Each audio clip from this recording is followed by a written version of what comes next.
is all about cricket. Cricket, and it's going, and he's got it. He's gone, folks. What a catch. Beautiful catch. He's gone. All your coverage, all you need as far as local sports, right here on Atlantic Sports. Join our coverage, Alcon Sports versus Diamond United, this Sunday, March 27th on Atlantic TV, live at 11:45 a.m. You don't want to miss it.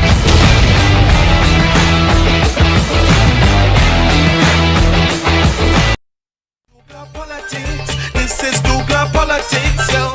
douglAR politics. Listen, douglAR politics, yeah. douglAR politics. This is douglAR politics, yeah. douglAR politics. This is douglAR politics. douglAR politics. This is douglAR politics, yo. douglAR politics. Good evening and welcome to douglAR Politics. Angus Eve, thank you. Thank you, Angus Eve. Thank you, national footballers. Thank you for showing where we're supposed to be heading. 9-0 against Barbados. I now know why the magician didn't come. But Angus Eve, well done. Yes, I'm not getting ahead of myself and excited and think that we're ready to go against Canada and Mexico and the USA. No. But Angus Eve, thank you for showing us what a goat Terry Fenwick was. Terry Fenwick should never come back here in Trinidad and Tobago. Send him somewhere else, because Barbados is better than Bahamas. Barbados is better than Guyana in football. Barbados is better than Puerto Rico. And Angus, even the boys with Levi Garcia and all of them playing brilliantly. Young Rochford, number 14, a little youth man, come on, exceptional. The number 2 in the back playing well. The goalkeeper saving, doing whatever job he had to do perfectly. Nice knocking, nice possession. Telfer showing speed on the right. Finishing, immaculate finishing in the stadium. If all you miss it, well, they had about 1,200 people there who did not miss it. Those are the real patriotic fans. So Angus Eve, thank you to those who hired Fenwick. Haddad, when the normalization finish, you normalizing what? You tell him we're going to give a plan in quite in May. You plan to stay there from now forever. Normalization without election. An oppressive dictator. Haddad? Anyway, but let me just say, the football. Shamfa, I didn't see you. I didn't see you yesterday. I don't know what I was looking for, but what I see is the escalator walking, the stadium broke down, and nearly bus a tire coming through in the stadium when I turn right by Jean Pierre. No lights. Ladies' bathroom, I don't know if you went in there.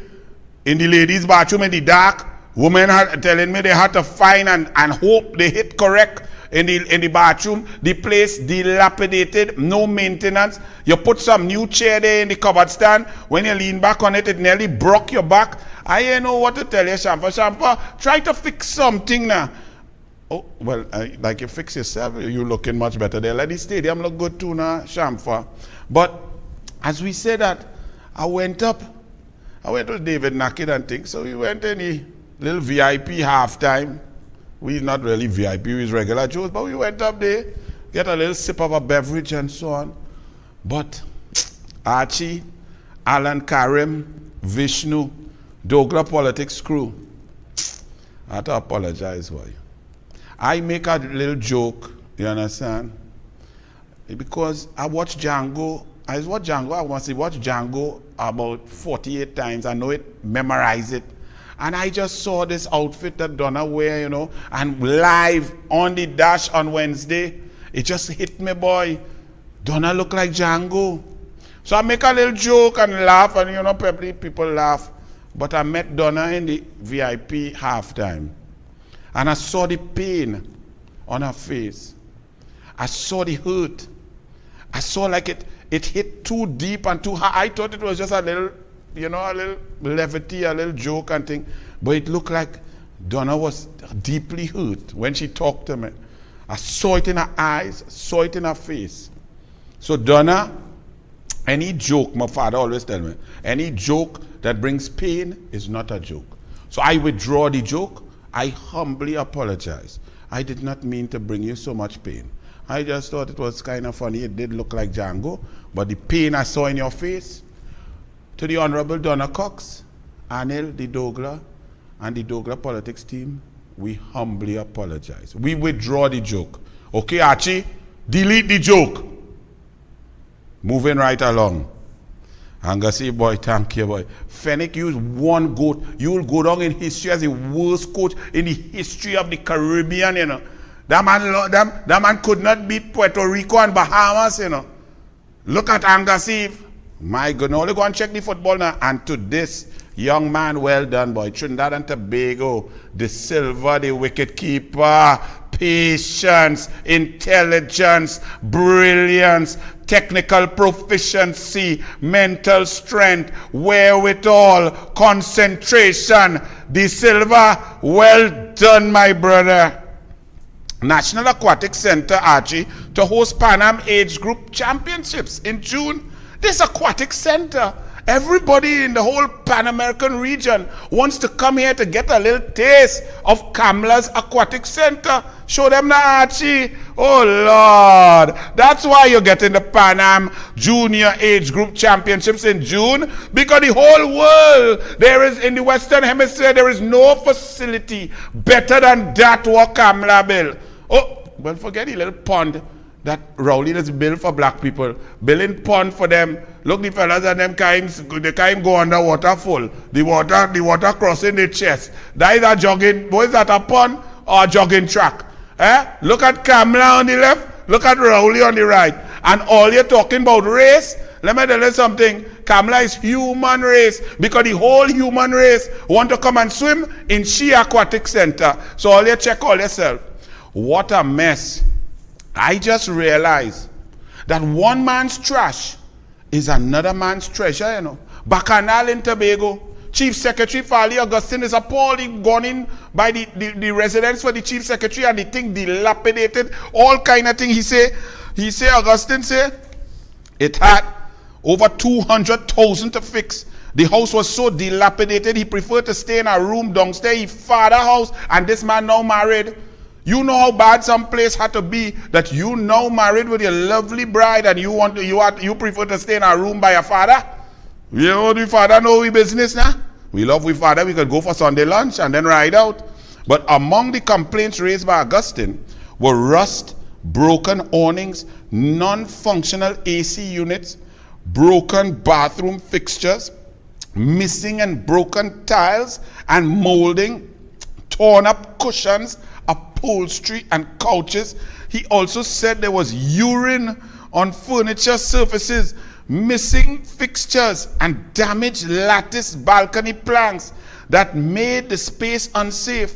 Augustine complained that there were missing lights and significant buildup of calcium and limestone found in an unmaintained pool. But Ansel Dennis, PNM, former PNM cheating 6-all so-called wannabe Rowley skullduggery Chief Secretary gerrymanderer, here he occupied the residence from August 1st, 2020 to December 2021. But you do all that in 16 months, boy, Dennis? Hey. Oh, good, Dennis. All that nastiness in that little time. Because Kelvin Charles say he leave the place pristine like the big BMW he had. Bye. Acknowledge that the residence was not in pristine condition. Okay, acknowledge. Don't come and tell me what you acknowledge, but it is so bad. That's your opinion, right? Because, as I said, one man trash is another man treasure. So what a mess. Then Augustine also, now Jack, former Secretary of Finance or whatever, bring back the people, them devices now. You the government, you get a phone, a laptop, iPad Pro, laptop, wherever it is. Give the THA back the thing now, man. All your PNM crane. Why all you so crane? All your PNM. Chief Secretary Farley Augustine says the Tobago House of Assembly is exploring legal options against former Finance Secretary Joel Jack and another employee for failing to return electronic devices belonging to the THA. Jack, you really going to make man go to court to take back what don't belong to you? Kelvin Jack, shame on you, boy. No wonder Tobago was in a mess. Anyway, forensic audit come in. Trinidad and Tobago, I begged you all PNM to tell me one thing, one aspect of Trinidad and Tobago life that's functioning. Do you know, I can't even believe actually what I'm going to read, you know. This is shocking. Newsday, page 18. Met Office working to get weather radar up and running again. So the weather radar for Trinidad and Tobago is not functioning. Weather, rainy season, hurricane season, storm season, we just flood when it drizzle. The radar to warn us or to let us know what's approaching is not working. Since when? I must be a day, right? Because we could, you know, if it break down a day or two, fix it quickly. The Meteorological Office is still repairing its Doppler weather radar station in Brasso, Bernardo, which has not worked properly since 2019. Great is the PNM. So we have to depend on somebody probably in Barbados or Guyana with their Doppler to send us information of what's approaching to warn our citizens of what's coming. My goodness. Rodney Charles, that next question for Rowley. Ask him about whether it's Barbados or Guyana whose Doppler we borrowing. Because we Doppler not functioning since 2019. But boy, at least let me tell you something. I find a positive in the country. Actually, I find a positive in the country, boy. Ansa McCall boasts of pre-pandemic profits, increasing in profits. Ansa merchant profits jump 89%. Show me how they're smiling, man. Oh yes, man. You're looking dapper, boy. Sabga the third, Anthony Sabga the third. PNM is good for you. PNM is great for you. That's why your Guardian newspaper is a piece of trash that prints nonsense daily to warp the minds of the population. And then you could skin up all your face and say all you make money. Well, I am happy for you. But the rest of the country is suffering under an oppressive dictator who's totally incompetent and has put... Let me ask you something, Mr. Profits Man. Would you hire Coleman to be the CEO of Ansa McCall? No, but you'll put him to be the CEO of Trinidad and Tobago as the Minister of Finance. Would you hire Keith Christopher Rowley to be your chairman of the board or your CEO or your CFO? Would you do that? No, you would not taint your great corporation with such incompetence, intellectual, challenged human beings. Would you put the convent girl in charge of your health facilities and medical supplies system or business or branch? Would you? No, you wouldn't, because you want to make money and you would not put such a dunce in charge.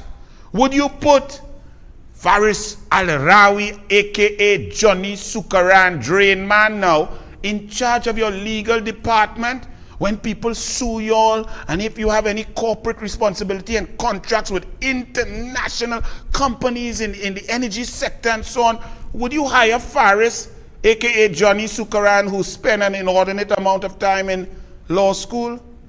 Would you? No, you won't.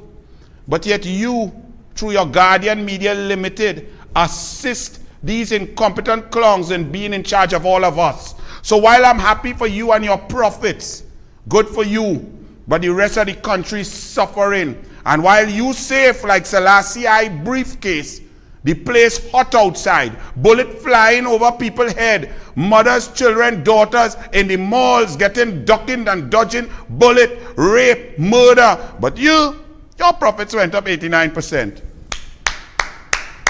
I'm very happy for you. Do you have that little clip of when Rowley said these must get richer and the rich must get richer, Archie? We have that? Or I didn't put that? All right. But it's all right. All you know the clip. Go on. When she was with the Jamaican PNM, who have he on speed dial, she get hamper from Rowley. When she had to do dialysis on COVID-19, she could call Rowley. All the rest of we had to suffer and dead in the health system that Rowley have. But the Jamaican PNM on TTT could call Rowley on speed dial. Anyway, he liked that kind of thing. Moving now. Carrie Chris reaffirms good credit worthiness to Nikwan Energy. Okay, Carrie Chris. Your boy worried here now. Carrie Chris is a credit rating agency. Very important. The main focus of any agency that's giving out information on credit worthiness and so on is trust. People have to trust the information that they're getting. Carrie Chris, I'm asking you all to explain this for me.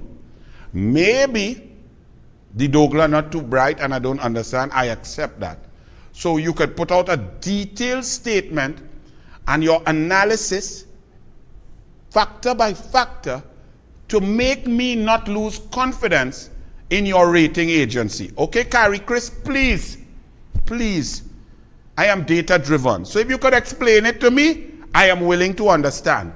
But ladies and gentlemen, Nikwan Energy that came on board, well, you know how they came on board through Alison due diligence Lewis, who is a former permanent secretary, but as Kamala lost, she jumped on a PNM board as the chairman of the Port Authority, and she is the one who write the finance rules, but didn't know that Bridgemans could not qualify to supply ferries, far less for a dinner mint, right? A dinner mint could not qualify to supply us with 2 power mint by Diana, but they come to give we ferries under due diligence. Well, she's also the deputy chairman of Nikwan. Nikwan got your gas, people.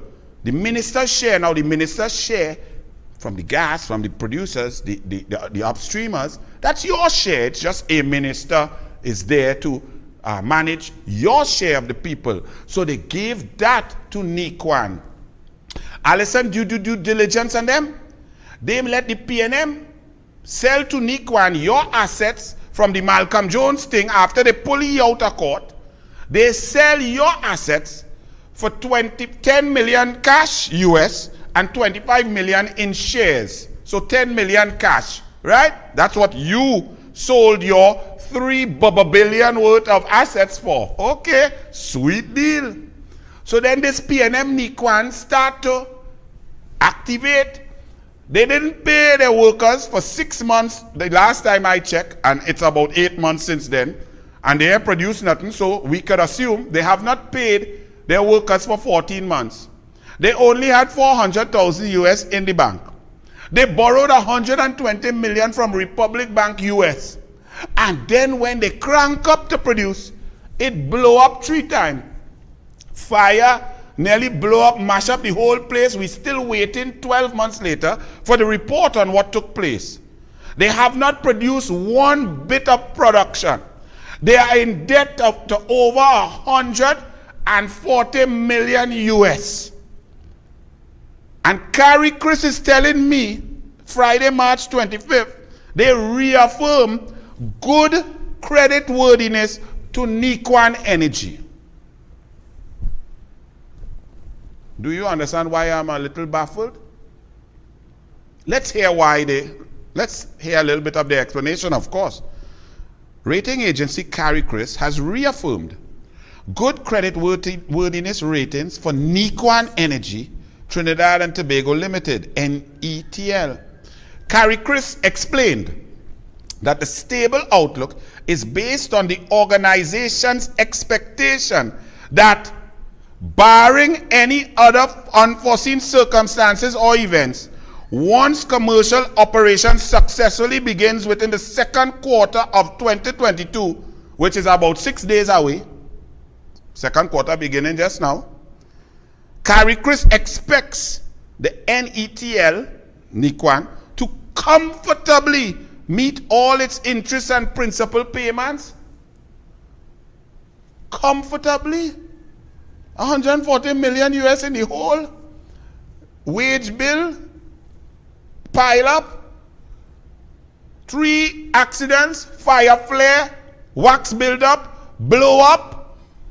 They produce a product yet to sell, and you just approve. What is this? I am very confused.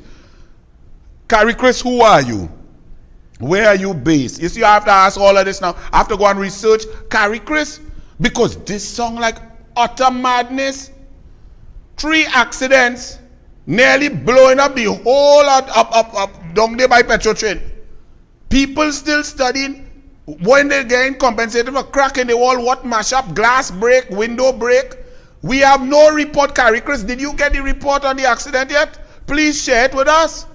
Because for you to come to tell we and tell people that that is a safe investment, something that blowing up every minute, something that have borrow 120 million US, and to you, the people of Trinidad and Tobago, the 25, how much? 25,000 or 25 million shares we get, right? US. They pay 10 million US plus 25 million in shares. But if you're 25 million shares, the company here produce one bit of product to sell. Your shares are worth 0 because 25 million by 0 equal 0. So Carrie Chris, your boy needs I need help. Somebody send me some information. Let me read now. Let me read. So we have to try to So create opportunities. So you're going to try to bridge a gap between the rich and the poor? Well, that is so cliched. I'm not really trying to interfere with the bridge between the rich and the poor because there's nothing wrong with the rich getting richer, but the poor must come out of poverty. Right? So Well, that's kind of bridging the gap. Thank you, Archie. Archie, a walking boy. Sorry I forgot to tell you, get that ready. Nothing wrong with the rich getting richer. That's what you all voted for. You know what you voted for? The rich is not many votes, you know. How many people rich? 1%?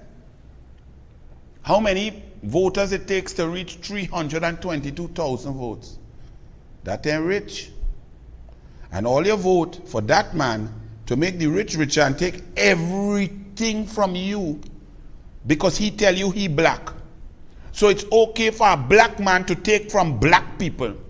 But an Indian giving and creating opportunities for black people, that bad. I'm very confused on this douglAR politics here today. I'm so confused. This man look like he eating all the food from the agricultural land out. This fella called Cummins, whatever he named, Foster in a good relationship. Foster, just so you start to attack the ground people, the workers, the daily paid workers and the workers of all the corporations, 14 corporations across Trinidad and Tobago, just so Foster, wait, Foster, how you reach there? You was presenting yourself as a man of the people, you gone against too? Foster, you really serious? Run it. We know all too well that there's a problem with performance at the local level.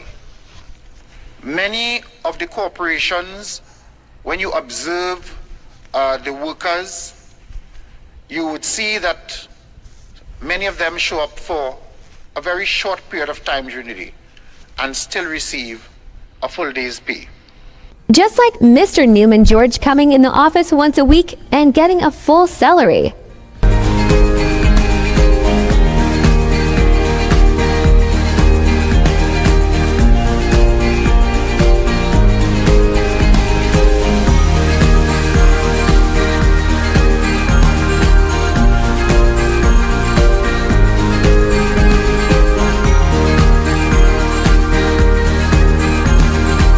It's a drain on the taxpayer, and the taxpayer gets very little in return. Foster, you really serious? Well, Foster, this douglAR does go all over this country.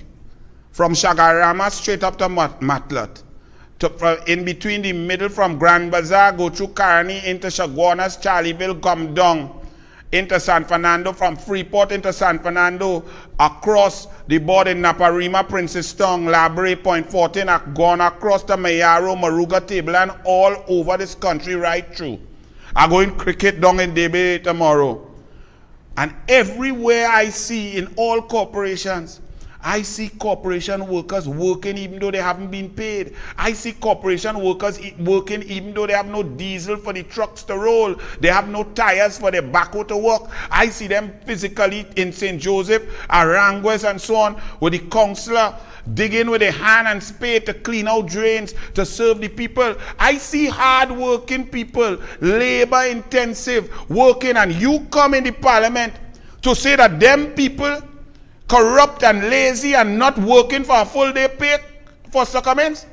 How hard Al-Rawi worked to get his $23.1 million in rent? How many hours he worked for that?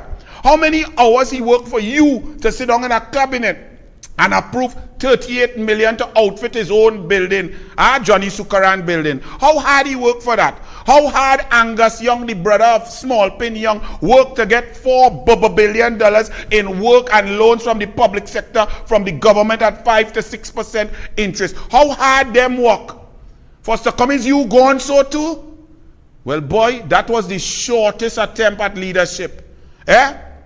You was the new Morris Marshall. Foster, you is a joke, boy.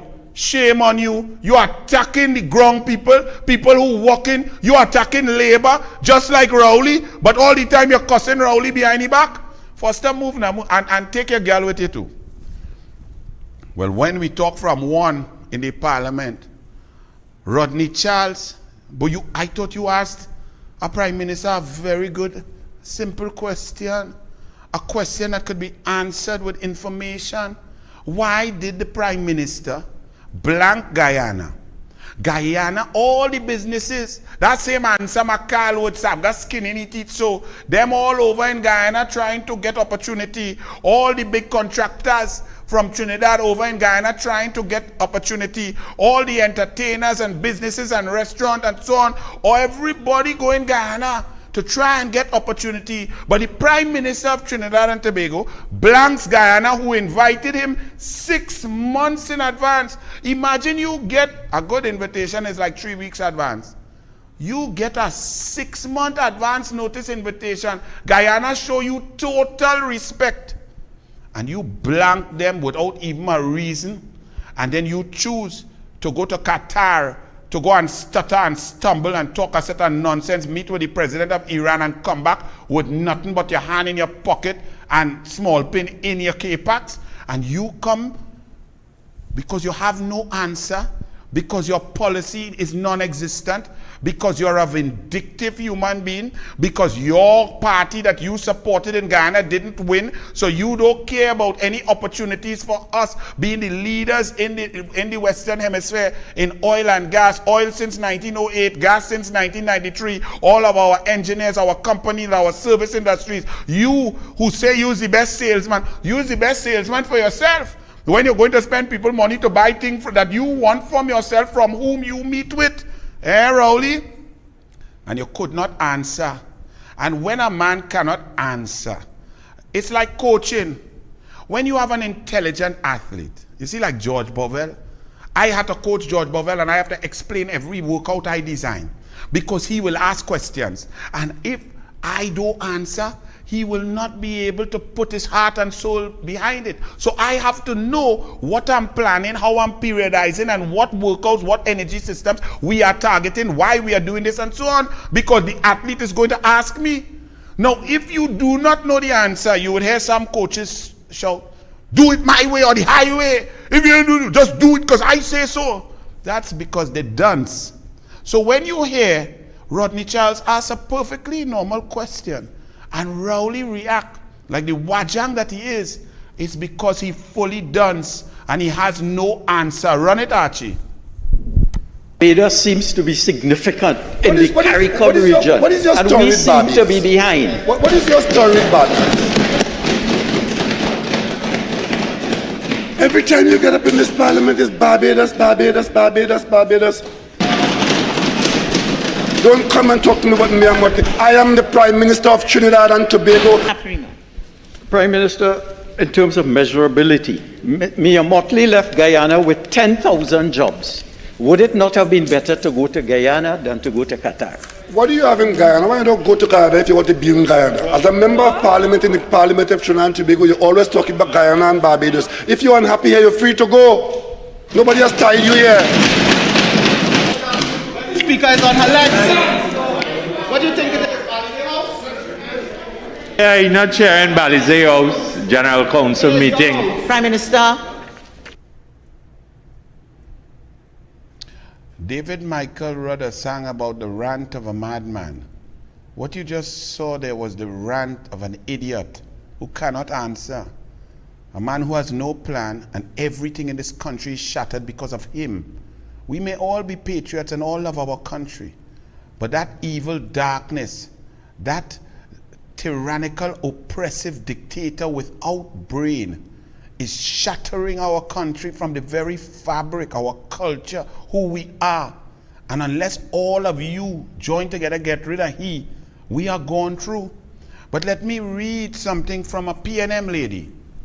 A PNM lady, Denise Deming, who was the PNM chair of the Tourism Development Company, whatever they morphed it into. And she resigned, but she stayed at PNM, and she voted PNM, and she put PNM there. She says, Saturday, March 26th, in The Guardian, page 17, order, order. The cry of the Speaker of the House, says Denise Deming. Order, order, shouted the Speaker of the House. Speaker Bridget Anisette George had already said, Prime Minister, 3 times while on her feet. She was ignored by the Prime Minister as he continued his rant in response to a reasonable question from MP Rodney Charles. For some reason, the Speaker was not moved to ask the Prime Minister to leave the House or to adjourn the sitting.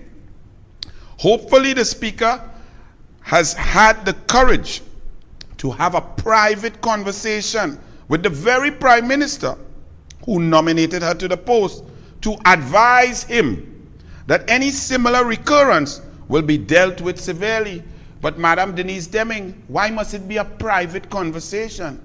Because members of Parliament and the Senate, when we speak, we are thrown out for all sorts of spurious reasons, for asking for evidence, for asking for information. No disrespect, no rant of a madman, no rant of an idiot. When the Speaker or the President stand up, we are very respectful, and yet we are ejected from the Parliament, from doing our work. So why must this be a private conversation? The Speaker should have thrown him out then and there. She was on her feet for about 18 seconds, and he was still uncontrollably screaming and shouting in the Parliament. Independent Senator Vera, what was that? Marketplace?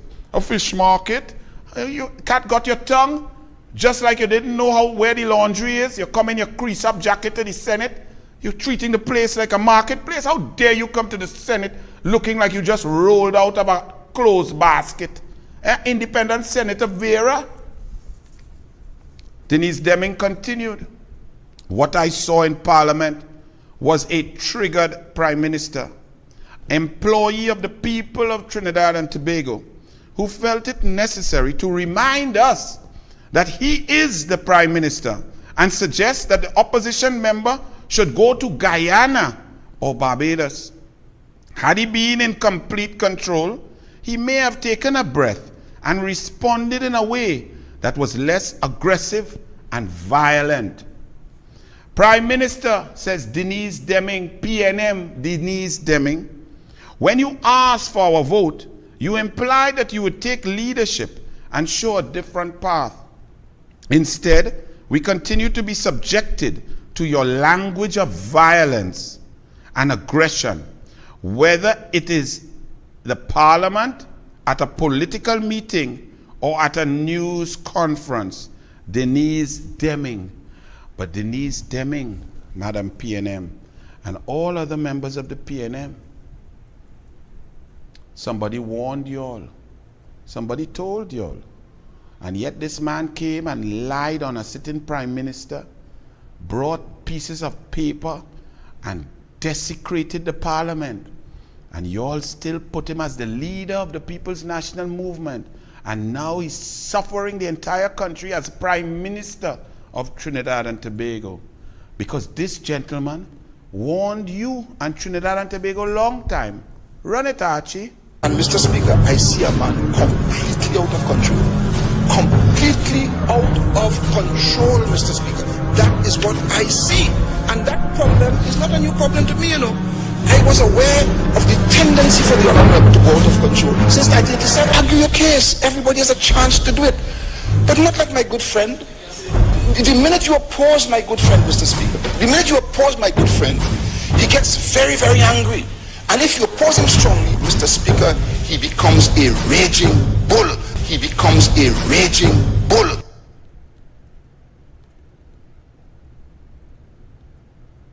I have disagreed with that gentleman on policy, management style, how he allowed Calder Hart, Uttara Rao, and others, Andre Montai, to run amok. So I criticize him on policy. I didn't believe in his big building policy. He's very impressed with that. But at least he had a vision that he believed in.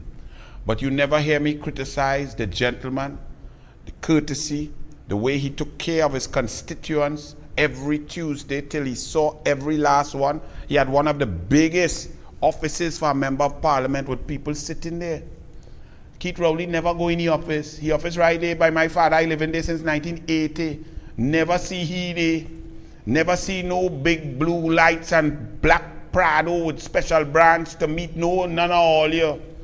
And this man, Patrick Manning, warned all of you and the country, especially the PNM, because the PNM should have listened to the former PNM Prime Minister.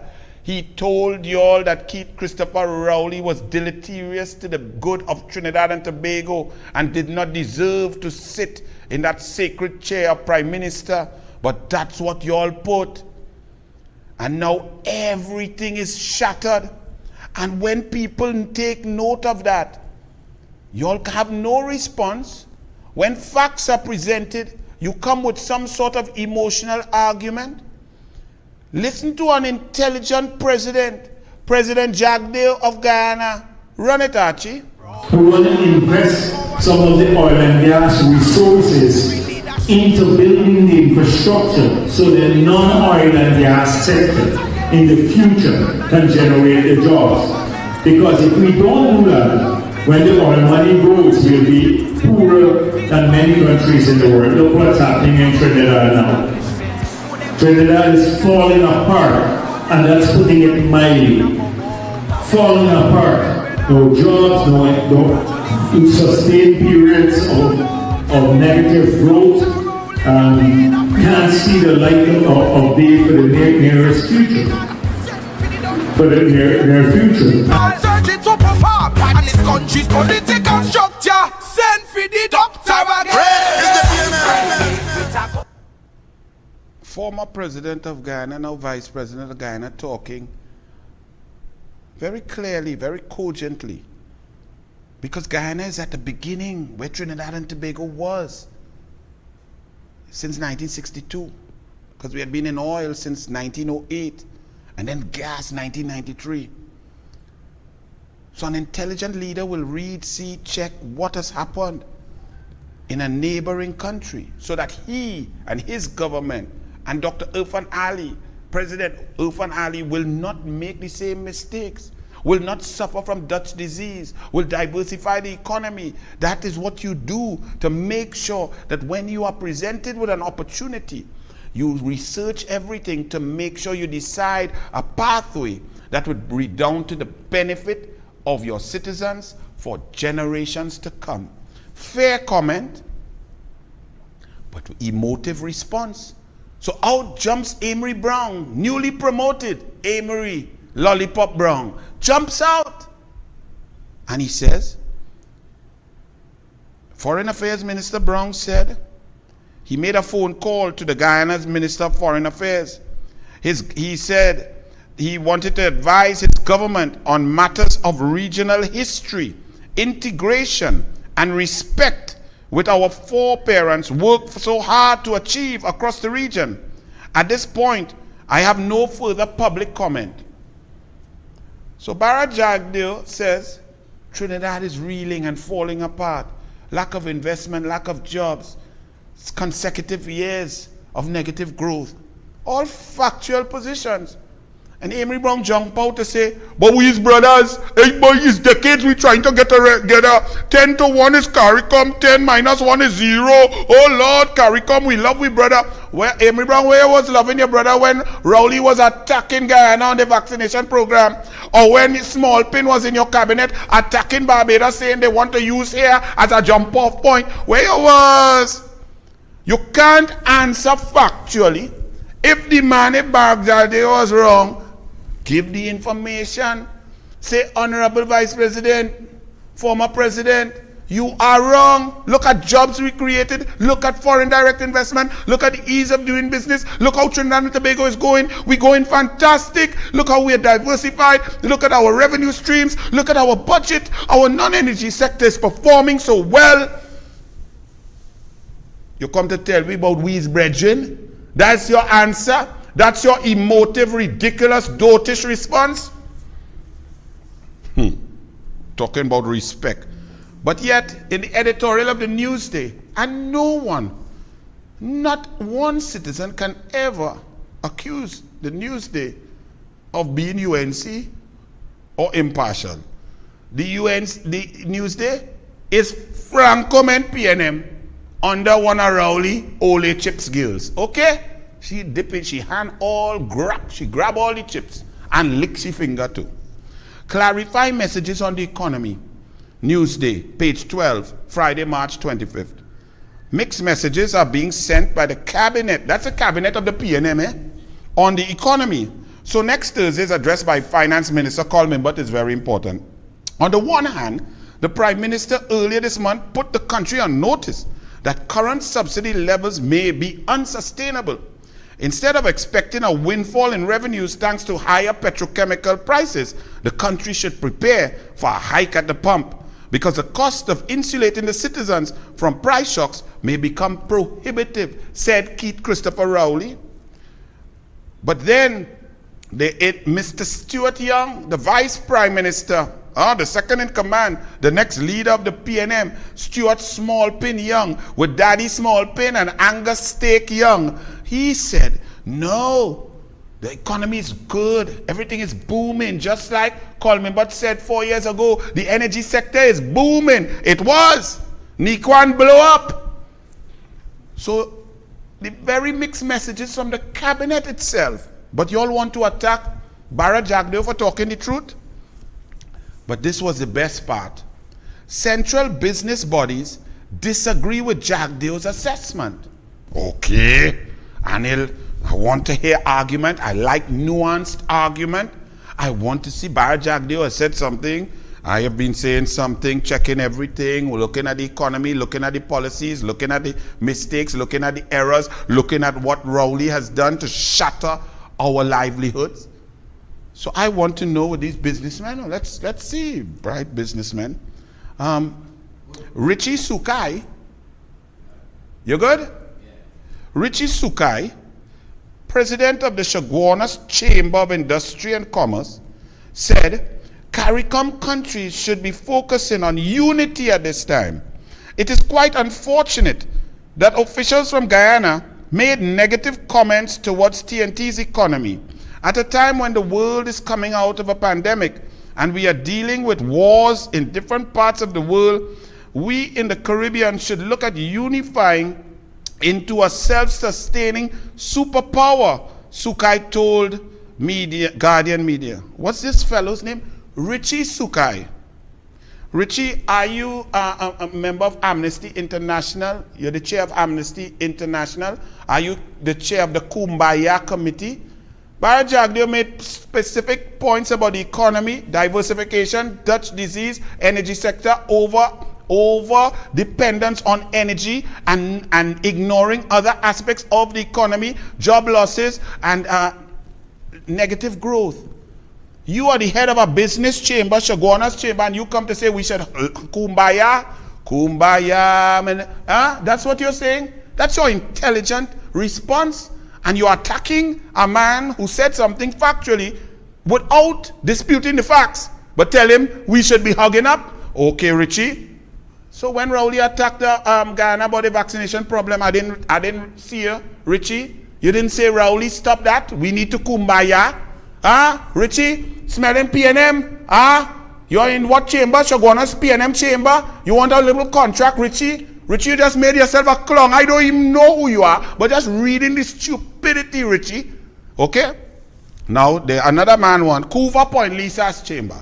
Well, I'm interested to hear Couva Point Lisa's. because Point Lisa's running at 26%. Since Rowley negotiation in Houston with Small Pin, out there with the upstreamers, 11 big companies shut down in Point Lisa's. Point Lisa's under pressure. We had to buy desalinated water and put it on the residential grid because the energy sector at Point Lisa's, which the UNC intended the desalination water to be profitable for and utilized there, the PNM signed contract, take or pay 60 million, and then the UNC had to bring it down to 40. But because of the shutdown in the energy sector, based on the lack of policy of the PNM, we now had to pay for big desalinated water in the residential area.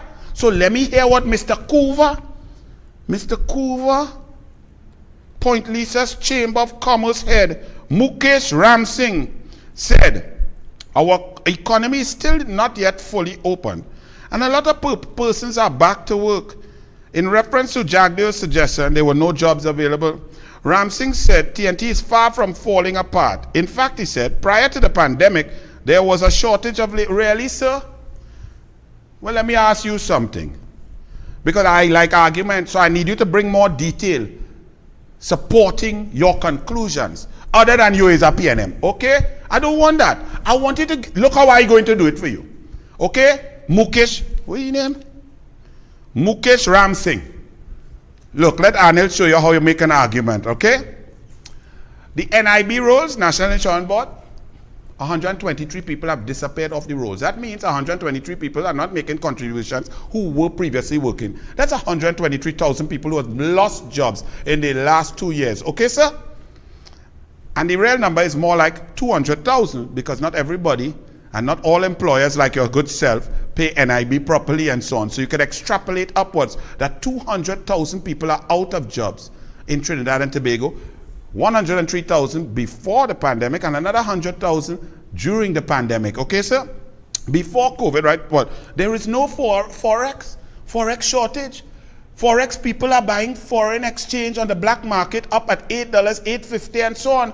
That is another tax on business. You didn't notice that? Since when has foreign exchange been so scarce? Not since 1981. When were you born? You look like a young fellow. Maybe you need to read a book about that. The suicide is on the increase under the pandemic and depression and so on. People are suffering. Why is that? Because they lost their jobs, not they getting jobs. People don't kill themselves when they say, hey baby, I got a high salary, I got a new job, let's hang ourselves. Are you serious?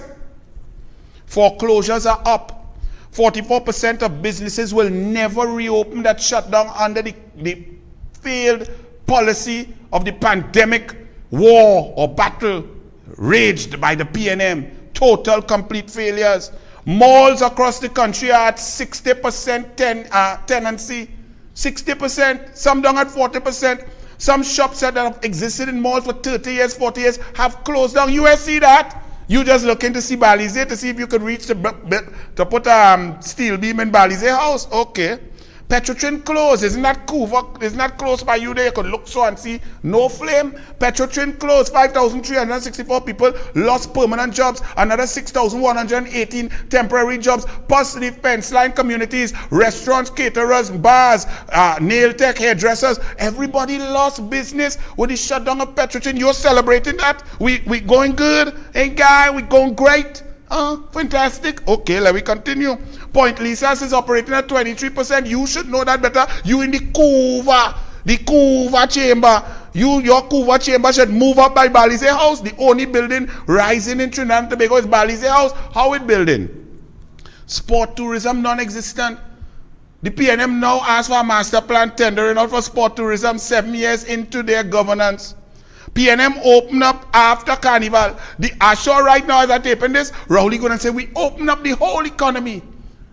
Yes, after Carnival done. When Carnival could have generated hundreds of millions of dollars in investment for the people. We are so backward in the PNM that after the Carnival season, Rowley come to open up. Brilliant. That was great for business. That put a lot of food on the table, you two clowns. PNM 7.5. PNM owes businesses like in your chambers 7.5 billion in VAT refunds. That's good. That's encouraging business. That's encouraging your cash flow so you can hire employees and invest and create opportunities and expand your business. 7.5 billion in VAT refunds owed, and you come to sing praises of Balise. Shame on y'all. Y'all are so sickening, it's not funny. I need you to respond to this, Because if you want to argue, just come out and say, oh, yeah, Bharat Jagdeo wrong, Bharat right. Not Vasant, Bharat Jagdeo correct. Heritage and Stabilization Fund depleted. The 8 dips, 1.8 billion US out of it in the last 12 months. They're dipping in the Heritage and Stabilization to pay recurrent expenditure. And that's A-OK with you, business chamber. What you're selling? Dynamite to Balize house. 7 months import cover, down from 14 months in 2014. The debt to GDP ratio is approaching 100%. The GDP is down from 164 billion under Kamala in 2015, down to 134 billion, a decrease of 30 billion. We have had negative growth for 6 consecutive years under the People's National Movement, and y'all are praising that. Y'all are happy? No, Bharat Jagdeo was correct. You come to say kumbaya, we should hug up. Low gas production, lowest in our history. Ryder Scott report, a 20-year possible and probable is needed for in-depth great foreign direct investment. Small Pen just say we are on a 9-year horizon. That is pathetic. Low oil production. We're producing down at 38,000 barrels. Under Kevin Ramnarine, we had gotten it up to 92,000 barrels per day. And the PNM did not maintain, did not pump investment into the aging oil fields to ensure that we continue to keep production up. Productivity up. They remove the gas subsidy. Food price inflation is going to skyrocket because everything is going to go up. All of your businesses in your business chamber, every product is going to go up because gas price, fuel price is going to go up, and that knock-on effect is going to suffer people and eat into your profits, because when you have to raise your price, people who don't have jobs will not be able to buy. But you happy? You two clowns? Agricultural stagnation. In 7 years, we have gone further into the hands of foreign food. $5 billion per year in foreign food import bill. No extra acreage, no extra planting, no incentives. They even cut the loans from the Agricultural Development Bank. Talk about $500 million and only 20 million spent to farmers. Cannot even help them get chemicals to fight snail and insect and so on. And you happy? How are you all happy? You looking for a seat? You looking to go for Cuba? Oh, you go to PNM in a red jersey to get a blazing cocktail? That's what you're looking for? When you come out to talk, come and talk sense, because people trying to read what all you say, all your two clowns. What's your name? Don't even know all your Richie Sukai. You're looking like a good looking fella. You should be a model, because you don't have brain to be a businessman. You don't have brain to be a patriot. You don't have a brain to come and talk sense. But you're looking good though. The girl them go like you, right? No, not you, not the other one. Mukesh, you better be very bright. Okay, Mukesh?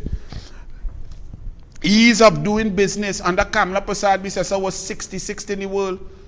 The PNM took us to 106th, and you all happy with that? What is ease of doing business? Ability to invest, ability to get plans and procedures and improve. And you want to build business, get TNTech approvals, WASA approvals, tongue and country approvals, get your companies registered quickly. That's very important for business, especially in this climate. We dropped from 66 to 106, and you all are happy? Celebrate that. Drink rum. Increased taxes, stifling investment. You happy to pay increased taxes so that you don't have the money to be the engine room to generate jobs in this country. You know that taxes stifling your ability to invest. We have no foreign direct investment. Negative foreign direct investment for the last 3 years, which means US dollars going out. Foreign exchange, we don't even have it. Crime and cost of doing business, crime rampant. You all know that your businesses, you have to spend an inordinate amount of money on CCTV, on locks, on burglar proofing, on all sorts of security, armed security, other security, $24 per hour, 12 hours per day at least. That you're happy with that? Businesses, we not falling apart? So where you feel we go fall apart if Nico and blow up the whole country? That when you find we go fall apart? We not falling apart with people suffering, people going on, the poverty rate increased to 29.7%. You find we not falling apart because you could eat? Because you are curry goat home?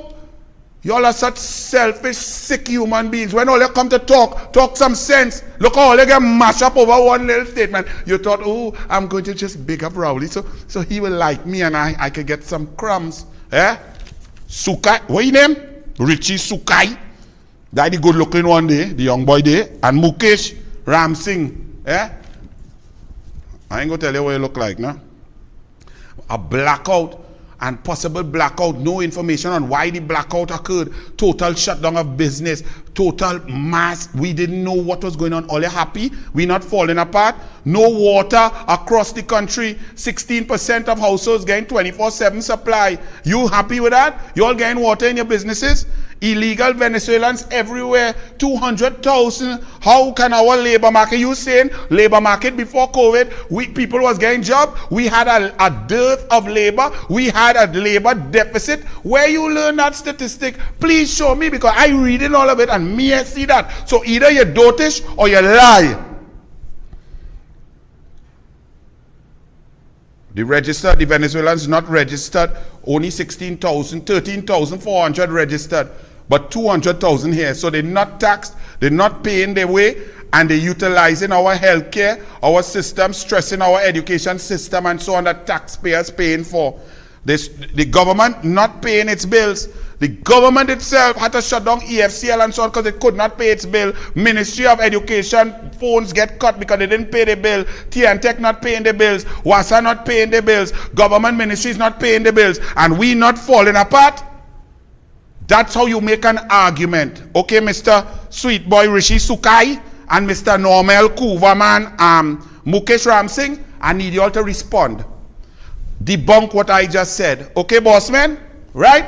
But all you didn't comment when Rowley attacked Guyana's vaccination program. Sukai, you're talking about unity and one love and so on. You didn't comment when Rowley blanked Guyana.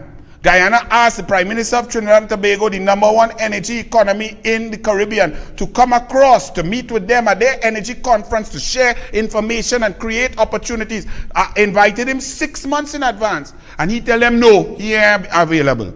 Y'all find that was right? That was kumbaya. That was respectful. That was loving. Barra Jagdeo is correct. Rowley's, remember Lovell Francis, the former minister in the Ministry of Education, who said when somebody tried to thief an election in Ghana, them win and the Dunce UNC lost. It don't have no UNC in Ghana, but that was okay. Those attacks on Guyana and the government of Guyana were okay. Y'all didn't come out and say that was not loving. When Maduro threatened Guyana and want to take over a piece of the property because he's seeing he want oil and gas, and Rowley and Smallpin conga lining with them, you ain't come out and say, stop that conga line and hug up your brothers in the CARICOM. We need to show unity. All you had pip. All your tongue was stuck. You had cement, your thick stick your tongue down in the cement that pouring in Point Lisas in the empty lots. Smallpin, when he attacked Barbados, all they didn't say nothing and say, Smallpin, what are you doing? When we attacked the US president, Rowley attacked them and attacked Mondelo and attacked the Americans and attacked Canada and European Union and align us with Russia, Iran and Venezuela. All you stayed quiet. Don't we do most of our business, Shagwana's chamber and Kuva chamber, with the US, Canada and the European Union? So, where was your mouth when Rowley put we in line with Equatorial Guinea, Russia, Iran, and Venezuela? You see, I want to hear y'all. Y'all jump out. You jump out to lick K-Pax and PNM. Oh, gosh, Rowley gonna love y'all. Y'all might get 2 contracts. Congratulations, clowns. Barra Jagdeo was asked a question after, you see? Because a man present an argument. Not Amory Brown, not Rowley. Rowley could not be reached for comment. Smallpin could not be reached for comment. You ever know them not to have a comment? Barra Jagdeo talk facts. If you are saying his facts wrong, well, present alternative facts. But don't come and tell we about, oh, we should all love up and kumbaya when we Prime Minister is Rowley. Kumbaya, my foot. run Barra Jagduri. Trinidad seems to be up in arms about this statement, and I was told there was even a discussion on the radio this morning saying that one of the problems with Trinidad's economy is that they have too many immigrants, including the many Guyanese that are over here. Are you concerned about how Guyanese will be treated in the aftermath of... Sure. Well, I've had a lot of calls from Trinidadians too who said, we agree with you. I've tracked what's going on in Trinidad and Tobago for quite a while, and what I've said therefore there is not anything new. Every day it's being said in Trinidad and Tobago itself by people, common people, as well as people in every circle. The groups that come here on the private sector, they say this all the time. Now the fact is that Trinidad, and this is indisputable, that its economy is heavily reliant on one sector, oil and gas sector. That's a fact. I've had discussions with several leaders there about a post-oil and gas economy. So this has nothing to do with just Rowley. This is the fact of the economy in Trinidad and Tobago.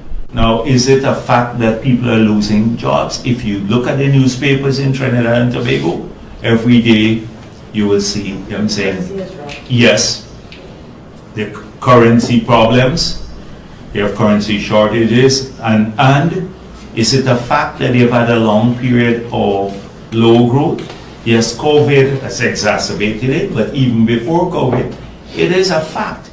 So I don't know if they have a problem with truth. The economy in Trinidad is undiversified. It relies heavily on oil and gas. Regardless of how, I don't care who cusses me there and what they cuss me for. But I know our job, we're not going to discriminate against Trinidadians. We want Trinidadians, their business to come here. They can come here in partnership with our people. We're grateful for the support they've given to our people. You have a lot of skills, capital here. They're welcome here. The people. And the central bank, see, that's how you make an argument. Calm, collected, factual, researched, information, truth.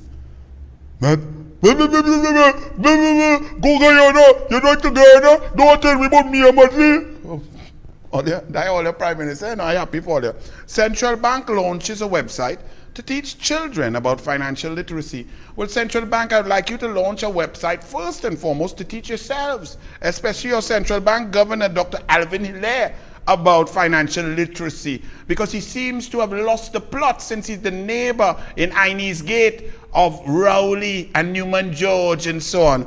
So first of all, set up a economic financial literacy program for Colmimbot, Rowley, Smallpin, and yourself, Alvin Hilaire. You disgrace as a central bank governor. You do not even know the difference between the independent central bank governor and the executive, the government. That one is in charge of monetary policy and one is in charge of fiscal policy. You have sat there and our people are suffering. The money supply is at the weakest ever. We are pressured all around, and even the US dollars, when Kamala left 14.6 billion US in reserves, where that reached now, Alvin PNM Hilaire, neighbor of Rowley in Iney's Gate, but at least you declared the correct value of the house you purchased, and you clearly don't negotiate as well as Rowley, who failed to declare his house in Tobago, and he failed to declare the $468,000 benefit that he received. But yet DCP Jacobs, I don't see no 28 police running up by Rowley to get statement, to get a phone like all your hound dog schoon. You see, Trinidad and Tobago is a joke. And let me tell you something, if all you feel is just Barra Jagdeo, let me listen to this young fellow. Don't know him, but I just heard him. And he might be talking a little harsh, but he makes a lot of sense. Jamil, the entertainer. Run it.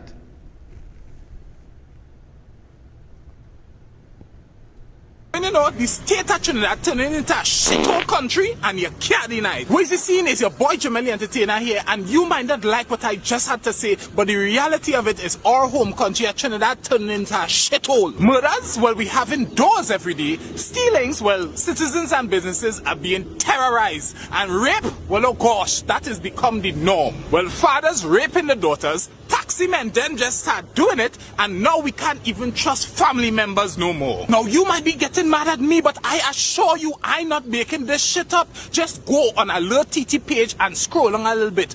Gone are the days that I could have boasted that I from the country of Trinidad and Tobago, the island of pan, roti and doubles. Now when I open our papers, I just feel in freaking shame. Now don't get me wrong, you know, I love my country. It's just I'm not going anywhere with anything valuable. I am paranoid.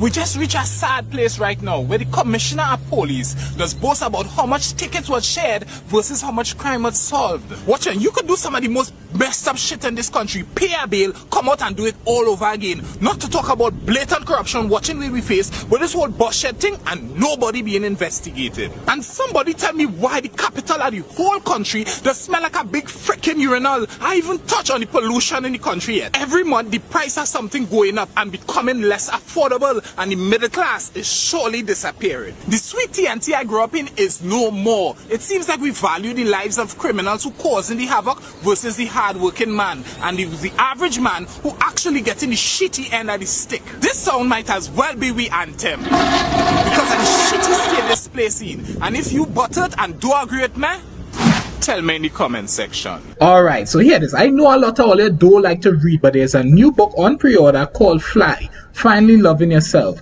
The book is written by Fabian de France, and he is sharing his inspiration with you. What you're going to learn is... Yes. So what say you, Coover, head of the Coover chamber and the Chaguanas chamber? Jamil talking stupidness. He lie. All of that ain't true. Things not falling apart. Everything is fantastic. Well, I want to see. Put it up on Facebook. I will check it, and on next show Wednesday, I will debunk everything I say. Show me the stats that you could say that Trinidad and Tobago jobs great, economy great, we doing well, everything is good, we blessed, we moving, we topper. Come on, You see, you can't. Because you're selfish, disgusting human beings. Because you looking for something from Rowley. That's where we reach. Sad. Very sad. And you in charge of our whole chamber. Shame on the chamber who nominated these clowns. Now, let's see. Rowley had the outburst. Attack Rodney Charles. Tell him go Barbados or Guyana. We have to compare leaders. We have a lot of potential and brilliant citizens, yet every CARICOM country is doing better than us per capita because their leaders are smarter, more creative, more respectful, more loving, more passionate. They're doing and meeting with people. They're creating opportunities for their citizens. And we have our double-stuffed Oreo hater who don't even mind the outside children. Go deal with that just now. So when Rodney Charles talk about that, don't tell Rodney Charles, don't talk about Mia Motley. Rowley, you're jealous. Mia just so much smarter than you, so much brighter. You can't handle it. You crumble because everybody in the world love Mia. Yes, because Mia is doing her work. Mia is intelligent. Mia is creative. Mia speaks well. Mia is humble. Mia is brilliant. And we stuck with you canal conks. Run it, market vendor, talk to me. Yes, it's me, market vendor here again today. Well, Trinidad and Tobago, I should really take Patrice's advice and drink water, mind my business. But you know me, I like to get involved in the really. Well, let me tell you something. This video with Keith Rowley and the gentleman from Naparima, let me tell you something, all over the place it hot. The amount of people that sending it to me with comments and things, my friends in Trinidad and Tobago too as well. But somehow the gentleman from Naparima represented, I believe it's Naparima South, he seemed to get under Mr. Rowley's skin. And when he mentioned Barbados and Guyana, oh, lost, Mr. Rowley went off like a hot roti. Oh, lost. He said, we're wrong with you. What's all every time you get up to talk, all you hear about is Barbados, Barbados, Barbados, Barbados, huh? And if you like Guyana so much, why you don't go there? Oh, lost, and be a motley. I am the Prime Minister of Trinidad and Tobago. Well, we know that, Mr. Rowley. We know that you are the Prime Minister of Trinidad and Tobago. Good dear, good dear. Oh, lost, and then the Speaker of the House standing up, and she said, order, order. Well, you know me, I think I would have heard a Trini friend of mine saying, 2 doubles and a bacon truck. That is my order. Oh, lost, the fella really get under Mr. Rowley's skin, don't they? When the fella was talking about why Mr. Rowley was not in Guyana, he tell it straight, man, listen, if you want to go to Guyana so much and every time all you can talk about is Guyana and Barbados, Barbados and things, well, why don't you go there? Well, the truth of the matter is, though, Mr. Rowley, a lot of Trinidadians are, in fact, coming here. Plenty Trinis, let me tell you something. And a lot of new arrivals too as well. Now, I don't know what is driving the influx of Trinbagonians to Barbados, but I could only tell you that I am meeting many of them on a regular basis. I am going to meet some more next week for the first time. They are taking up jobs, they are opening businesses and so on in Barbados. So I have to wonder what it is that is driving all of these Trinis to Barbados. Now, when I was in Guyana, I also met a lot of Trinidadians down there, but I know the Trinis. Y'all are looking for business opportunities, so that was not unusual. Cause I mean to tell you right now, Guyana is really the boomtown of the Caribbean. All day long, all you hear in Guyana is rat-a-tat-a-tat, rat-a-tat-a-tat. You know what that is?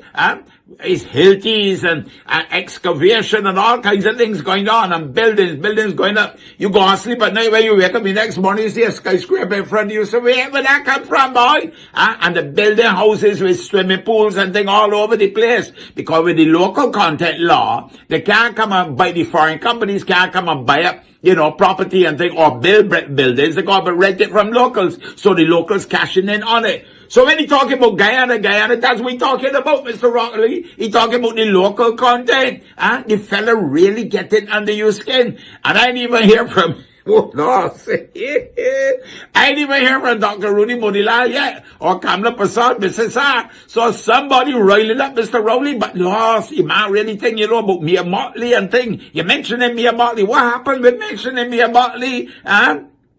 If Trinis like Mia Motley, you can't really hold that against them, Mr. Rowley. And we know that you are the Prime Minister of Trinidad and Tobago. Well, I never hear a leader having to get up and say, I am the leader of St. Vincent and the Grenadines. I'm Comrade Ralph. Or, I am the Prime Minister of Antigua and Barbuda. My name is Gaston Brown. Well, we know that. Everybody knows that you are the leader of Trinidad and Tobago.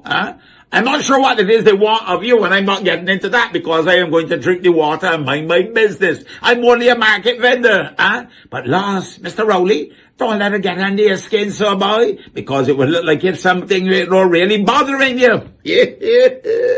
Anyhow, by the way, Mia Amor Motley right now, she just went up into Europe. She up there so delivering a big speech and thing, to the world leaders and so on. Yes, anyhow, that's just by the way. Mark it gone for now. You have a blessed, wonderful day here. And listen, let me tell you, not only drink water and mind your business, get some doubles and some roti and so on, bacon shark, man. Rest up yourself, cause let me tell you, stress the skill here. Don't let it kill you, Mr. Rowley. Mark it gone for now. Have a blessed and a wonderful day. You hear? Stress does kill, but stress does make you go mad too. Rowley, are you going for checkups for dementia? Really and truly, I'm asking you seriously. And if you are, just come out. Come out of the office because you're sinking this country and embarrassing us.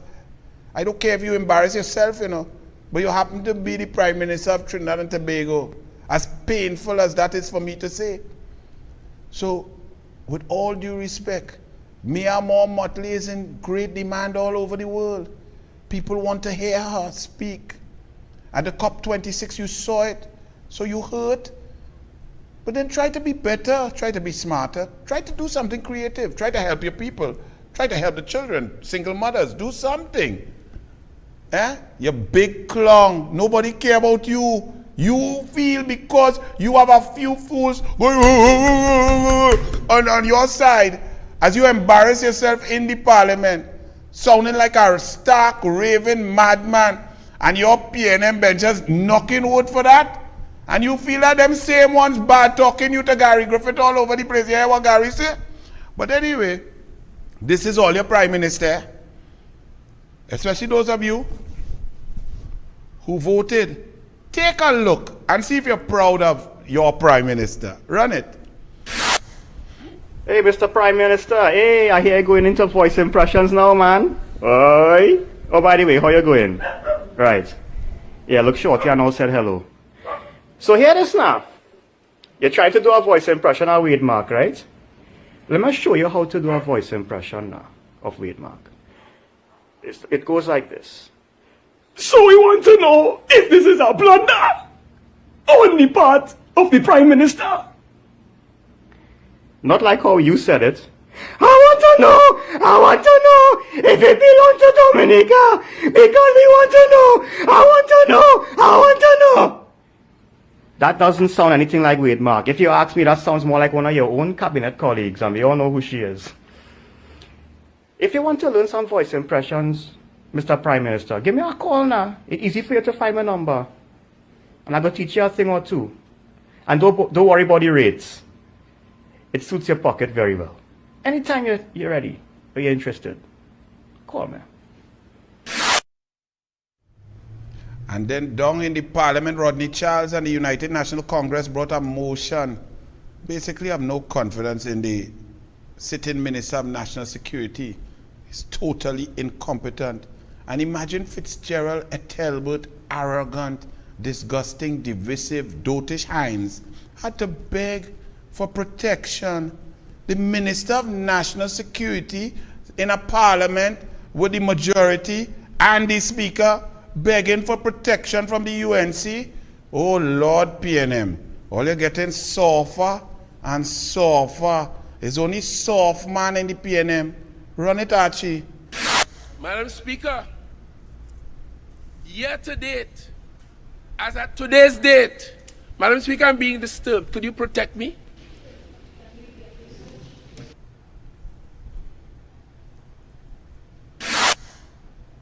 Boy, Fitzy, you have a face for radio, boy. You have a face that a mother can't even love. The mother have to just close your eyes and just say, oh gosh, I hope is my son. Oh Lord, Fitzy. My goodness, when Fitzy come to talk again, all you cut the Parliament channel, just go on 105.5 FM radio. Fitzy, your face fit for radio. But the Guardian opinion says, deal with crime and criminality, Minister Hines. Let's see the Guardian, because the Guardian is the guardian of the PNM, the guardian of Rowley. But now suddenly, because things are falling apart, the Guardian has to squeeze some truth out, because people are getting killed and the crime is coming closer and closer to the Guardian. Here the Guardian, deal with crime and criminality, Minister Hines.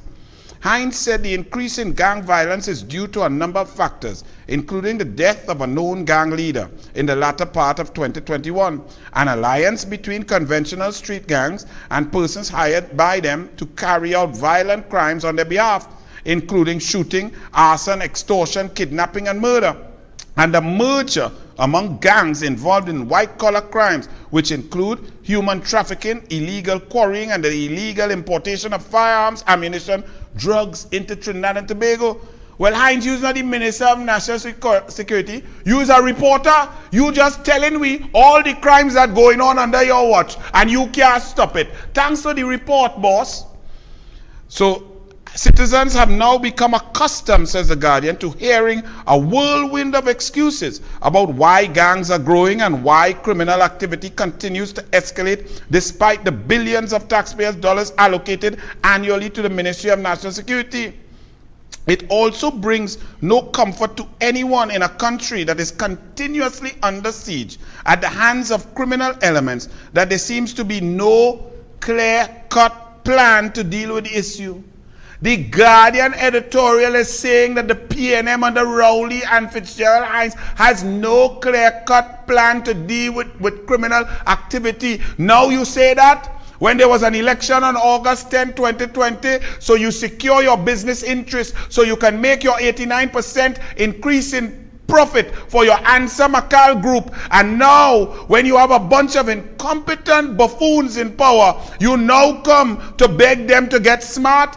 That is the kind of disgusting, wayward, unpatriotic ramblings of the Guardian newspaper and others. But they continue. Truth is, well, let's hear the truth, please, Guardian. The minister told this country about nothing which the police and other law enforcement agency should not have already been doing to protect law-abiding citizens, given the state of criminal activity in the country. So you now know that the PNM incompetent. You now know that they have no plan. You now know that they have no creativity. You saw when Rowley misbehaved in public office, shattered the merit list by influencing 2 other public officials to go and breach the law and the Constitution, and you all said nothing. And now you're crying. When too late shall be the cry, because your business interests trumped the Society of Trinidad and Tobago Guardian. That's why your readership is dwindling and people are onto you. You have become unmasked. And they conclude, the time for empty promises and lip service must come to an end, and delivery on the billion-dollar investment by citizens over the years must bring meaningful returns they are hoping for. And while Guardian is saying, Fitzgerald Hines, stop the talk. You're incompetent. You have no plan. You're doing nothing. People are suffering. Here Hines in the parliament. No crime surge, says Minister of National Security Fitzgerald Hines. I just reading this all, you know. You decide what is right, what you feel, and what is out there. National Security Minister Fitzgerald Hines says, police statistics show there is not an upsurge in criminal activity as claimed by the opposition. Is that a claim by the opposition? Or is that a claim by every citizen out there in every nook and cranny of Trinidad and Tobago that crime has you scared, frightened, it's pervasive? Isn't that the truth? Or it's just the opposition who are opposing for opposing's sake? Well, and the Guardian, because the Guardian of PNM agrees with the opposition, so-called Hines. Hines said, these crimes have been committed in Trinidad and Tobago from the birth of the nation, and also when the United National Congress was in government.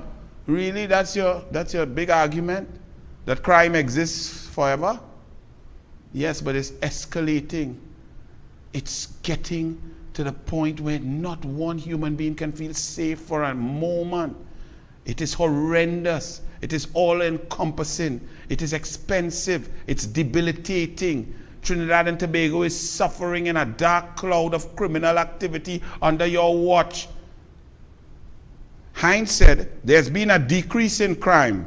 He noted that there were 519 murders in 2019 and 516 in 2018. So listen to this now. Fitzgerald Ethelbert Hines' defense of his performance is that he better than Small Pin Young. He is saying the murder rate lower than when Stuart Small Pin Young was the Minister of National Security. That is he. I wonder if Small Pin banged the table when he said that. That is his argument. Not that all of them is the PNM, and every time PNM come in, crime just go rampant and they do nothing to assist it, to impact it, to create opportunities, nothing. But that is the greatest argument I have heard in a long time. That Ethelbert Hines say, I doing good because Small Pin Young was worse. Well, boy, Dinesh Rambali, the Member of Parliament for Chaguanas West, the Honorable Dinesh Rambali. I don't even, just run it now, man.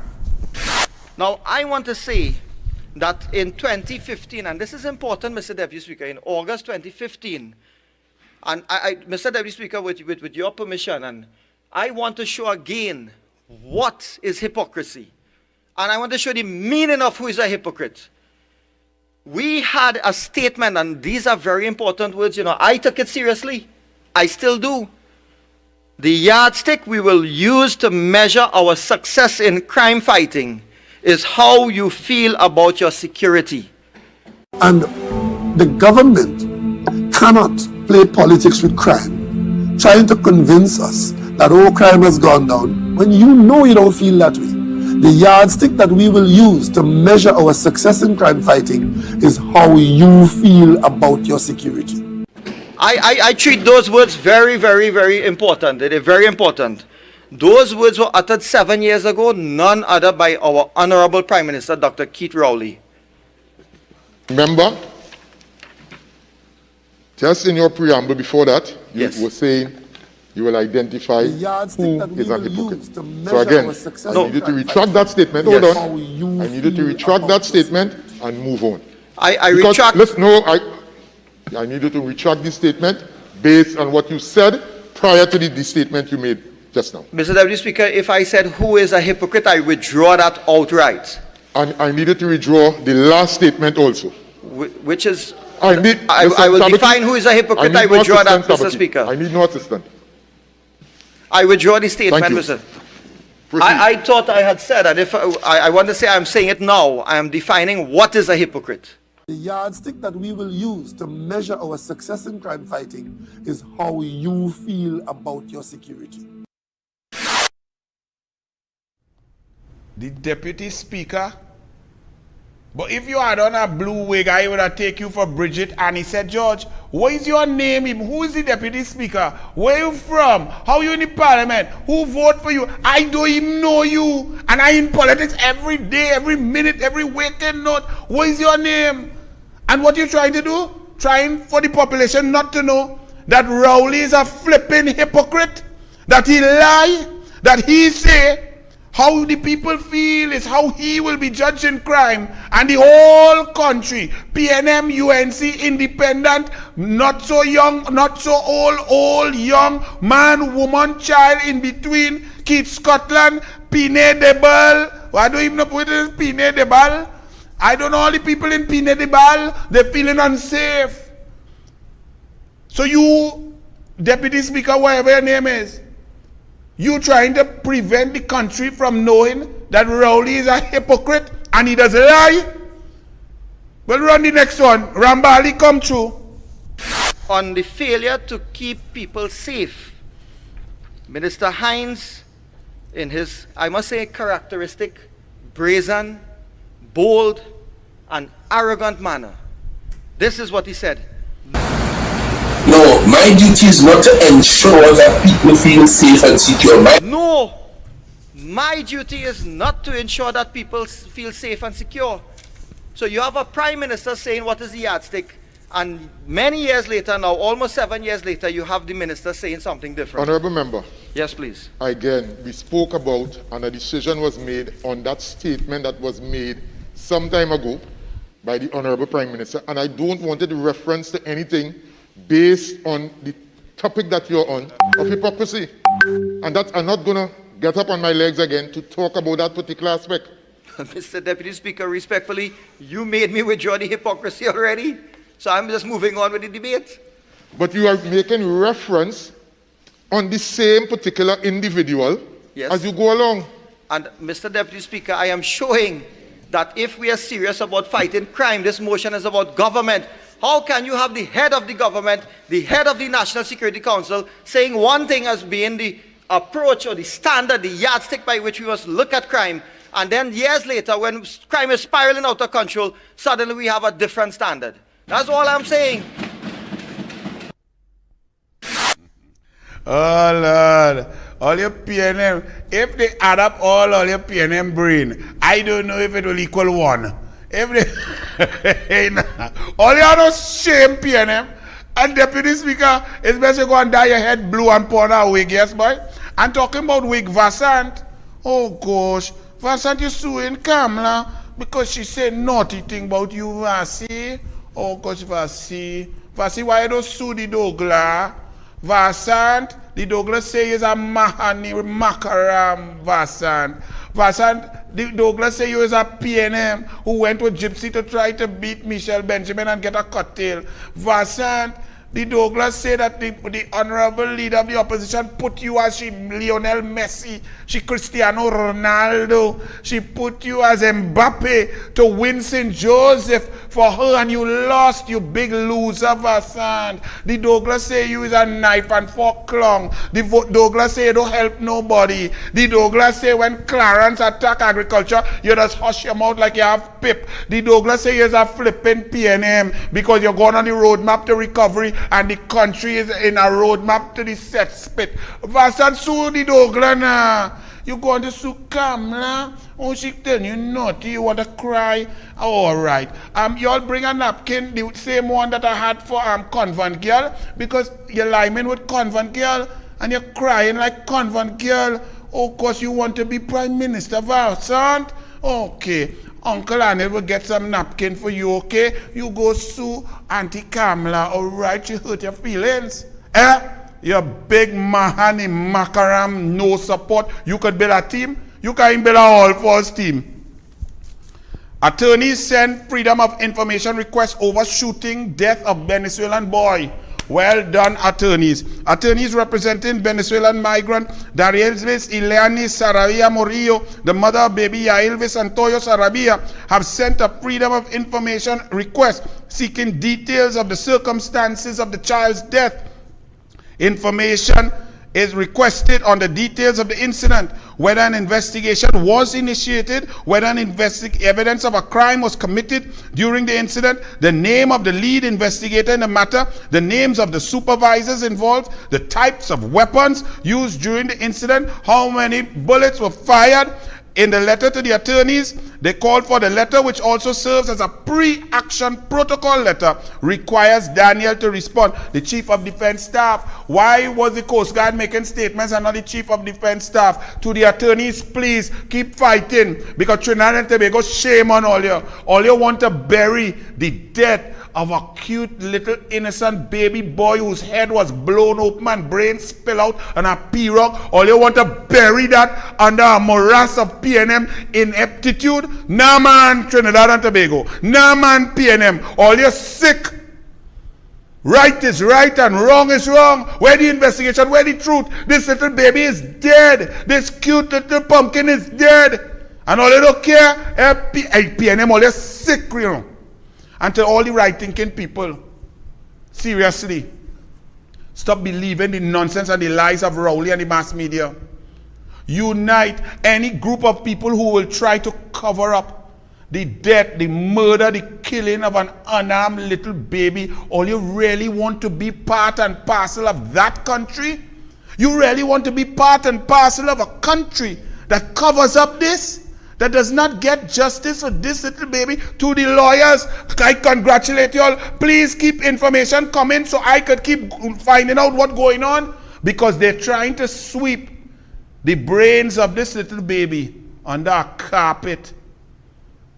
God don't sleep, you know. And karma is real. All you check all yourself. A little baby, a little baba. Huh? Look at him. Dead. Bullet through the brain, and you're all playing politics with that? How sick have we come? Where are we going? This is Trinidad and Tobago, land of steel pan, calypso, love, unity, multi-religious, multi-ethnic, love thy neighbor, help each other, community of the soca warriors. Really? That's what you're letting Rowley turn us into? That we are going to cover up the murder of a little baby? Nah, man. No politics could be that serious, boy. No politics could be that nasty. No politics could be that critical, PNM people? Seriously? Munilal questions witch hunt. Rowley, you spend $40 million to get the douglAR and you get nothing? You idiot. Yeah? Why you don't spend the 40 million to investigate yourself and why you ain't fill out your integrity form or to figure out who bid rig in the ferry purchase or where Bridgman's crooked money come from the Prime Ministerial approval and covering cabinet approval or the HDC contract when you was Minister of Housing. Archie, run it now, this Rowley, this fool. The douglAR right here, boy. You want the next 800 million? Try it. Because lies will never be able to conquer the truth, boy Rowley. Try harder. Spend more money. DCP Jacob, they tell me don't walk with Jacob because Jacob does walk and shake up. You follow them. Go ahead. We waiting. Bless. Run it. Doubles and coffee. Rowley, you dangerous, boy. You nasty, pathological liar, boy. The story jumping out. Oh, you want to catch Anil? $40 million to get Anil and live sport Rowley? 7 years, nothing. You want to know why, row? Because you must not believe your lies. You pathological, disgusting, inhumane liar. 40 million to do what? Concoct and fabricate? You could never get something that is not there. How disgusting. Rowley, we will quicker get thing on Police Service Commission and misbehavior in public office. How you did not fill out your integrity forms. How you did not declare $468,000 personal benefit on your integrity forms. How you negotiate a house for your daughter $500,000 discount. How you got a HDC contract when you was the Minister of Housing and say you don't know how it reached cabinet. Bid rigging in ferries. We a repo quarry. We will get much more information on things that have truth. So you trying to spend money with foreigners to get the douglAR? Come out. Why you don't come out? Come outside in the Parliament in your PNM red jersey and say the douglAR thief, Anil Roberts thief in life. So say it now. Don't tie up your little minions and your people who believe in you and they don't understand what a pathological liar you are. Let me tell you all something and let me be very clear. This is the internal audit into live sport, okay? You see here, throughout this entire document, in here, my name, the minister's name, family, wife, brother, friend, not mentioned once in the audit. You want to know something else? This audit was quashed by the court, by the High Court. Do you know what quashed means? It means it does not exist. So for Keith Christopher Rowley, as information come in, to be telling Gary Griffith and the Commissioner of Police, DCP Jacobs, to go after Anil Roberts, who name not here. How? And based on what? On what you feel, on what you want to search for? Let me tell you something. The reason you will find nothing, Rowley, is because there is nothing to find.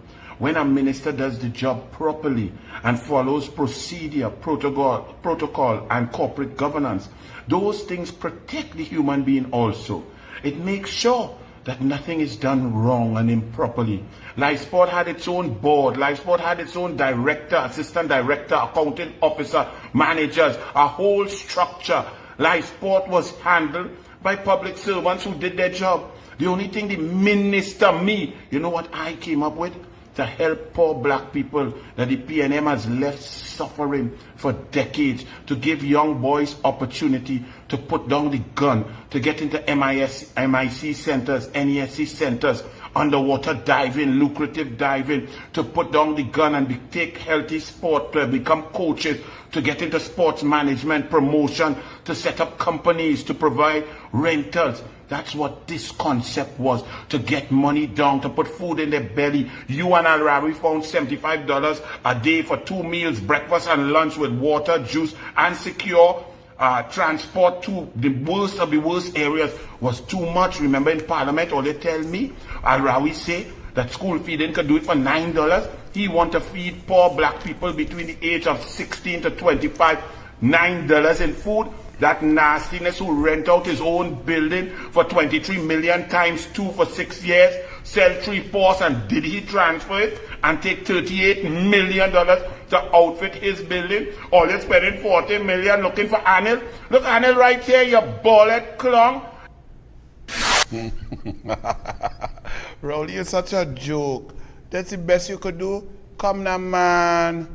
And then government seeks overseas consultants for Paria inquiry. 1 month later, you still seeking overseas consultants. Why all the delay? Why all the dilly-dallying? Why you all afraid of the truth, Kit Christopher Nasty Rowley? Families forgotten. Families forgotten by the PNM. 1 month after Paria diving tragedy, families are forgotten. Children of the divers now being told of their deaths. Wives unable to cope with their loss. No substantial help from Paria or the government. But don't worry. They have Anand Ramlogan and Prakash Ramadan them coming at all you. All you go ahead. There will be justice for them divers. And Rowley, you boy, you better hope that they don't have purgatory, yeah? But as we talking that, Keith Scotland, a big, strong, intelligent black man who went Fatima, I tell you my mother will be ashamed, you know. Why you as a big attorney have people writing things for you, Keith Scotland, and you wouldn't even read the thing before you reach in Parliament to know how to read the thing? Keith Scotland, you serious? Archie, run. Keith Scotland, nah man, run it. The grassroots in Separia, Pinal Debate, sorry.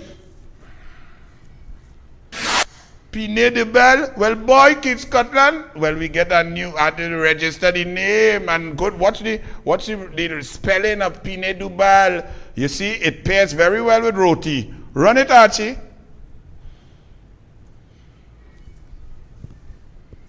The douglAR here. I'm off on an early lunch date.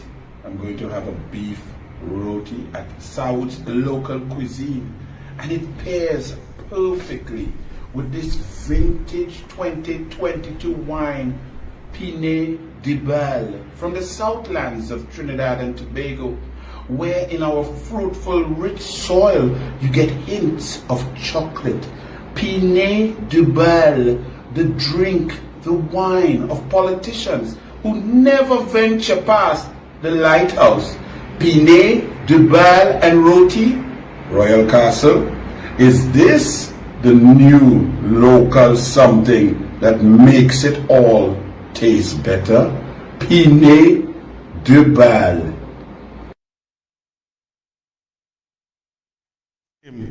Scotland, you have no shame. People writing things for you? Oh, come on, man. And then you saw even if people writing for you and they didn't read it, penal debate, oh gosh, boy. But that's the government you all have. The country is only up there by them. Around Balize house, that is it. Other than that, all your fire burn all you. Now, let me get serious now. The Prime Minister in a Westminster system, especially under our Constitution, is extremely powerful. The Prime Minister impacts the lives of every single citizen. The Prime Minister controls the Treasury, controls every dollar spent, every dollar collected, controls every ministry, all boards. The Prime Minister in a Westminster system must be somebody of great character, intelligence, experience, brilliance, ability to manage. Someone who could inspire others to work harder to achieve so that people can be impacted in a positive way. Look at your Prime Minister. Actually show them. Every day, stars.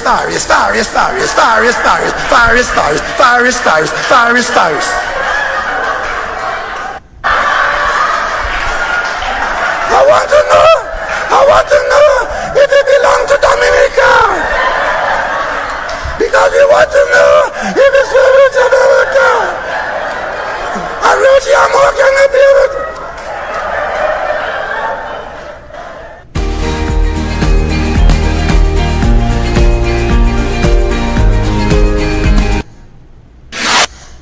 And listen to all of you PNMites laughing at us, so funny. You're so lacking character. You have to laugh at an idiot so that he could see you laughing and therefore you will keep your job. He will think that you're all right. You've got to lick his K-packs. You PNM people serious? That's funny. That's hilarious. Well, let me ask Mr. Hilarious. Let me ask Mr. Tommy Joseph Rowley something now. Keith Christopher Rowley. The Western Division Police only have 5 vehicles. Is one vehicle spending an inordinate amount of time patrolling and monitoring Victoria Keys without any instructions to the police officers of what is their mission or who they are protecting at Victoria Keys, Keith Rowley? Is this true, DCP Jacobs? What is the order? What are the police doing monitoring Victoria Keys? Keith Christopher Rowley, do you have twin girls living in Victoria Keys?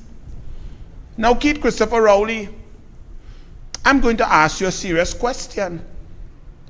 Because if these are your twin girls that are living with their mother at Victoria Keys, and you fail as a prime minister to let it be known that these are your children, so that they deserve the protection that is warranted of being the offspring of a prime minister, which is fantastic, and that's okay.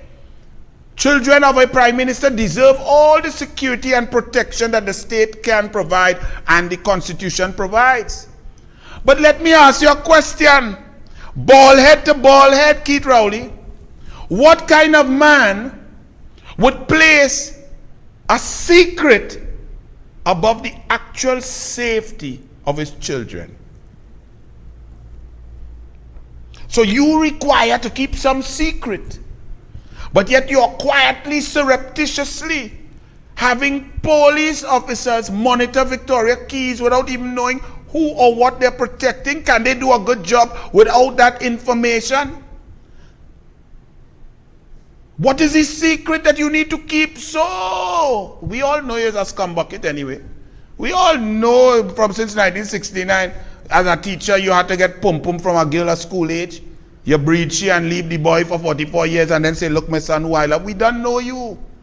But I'm asking you as a father.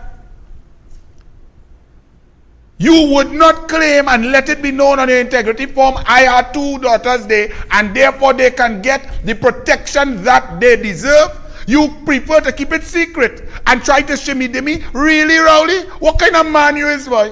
What kind of mama pool you is, boy? You really serious? Are those your twin girls at Victoria Keys? Yes or no? Come out, put them on your Integrity in Public Life Act form, and give them the security that they deserve.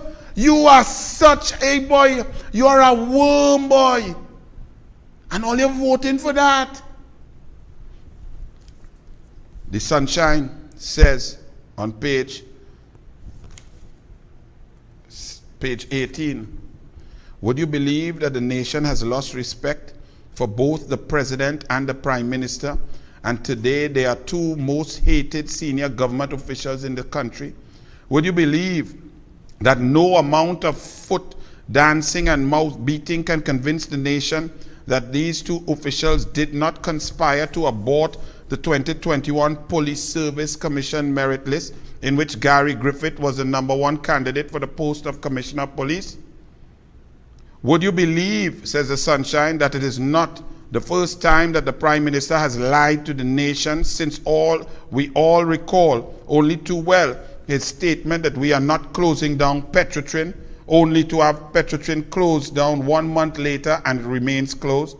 Would you believe that the country is awaiting the end of the term of both the President and Prime Minister to say goodbye and never see either of them again?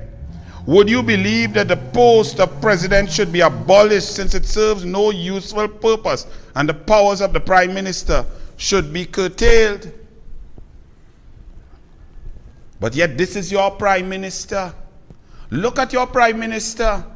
A Prime Minister who controls every aspect of life, could control future generations, the future of our country. Look at this abject total clown. Run it, Archie. Every day, starry, starry, starry, starry, starry, starry, starry, starry, starry, starry, starry, starry.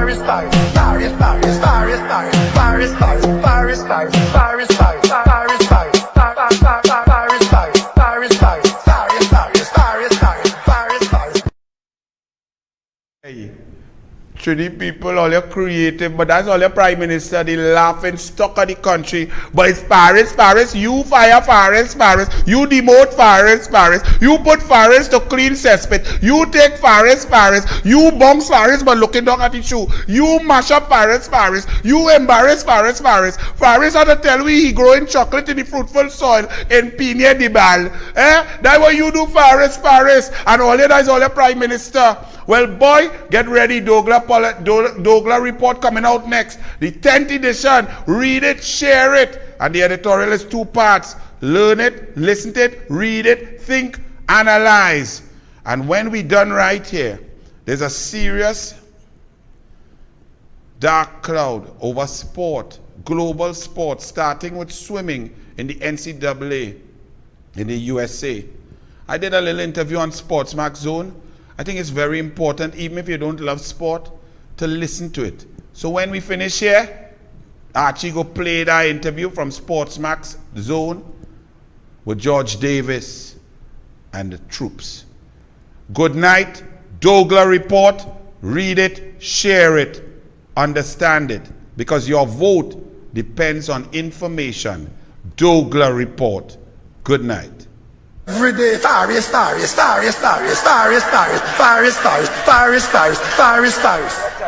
Boss. Every day, Paris.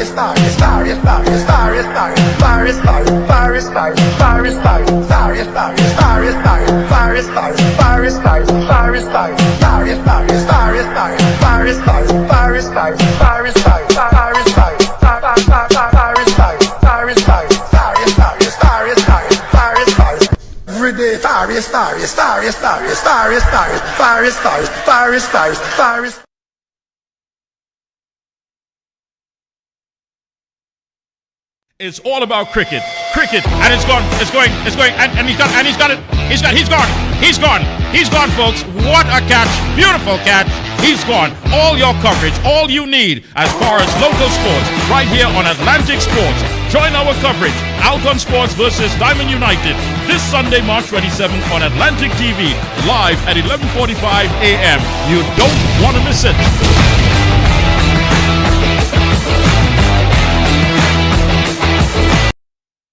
Back with us on the Sportsmax Zone, we are continuing a discussion about the story of transgender swimmer Leah Thomas, who won the 500 yards freestyle at the NCAA Championships recently, competing for the University of Pennsylvania.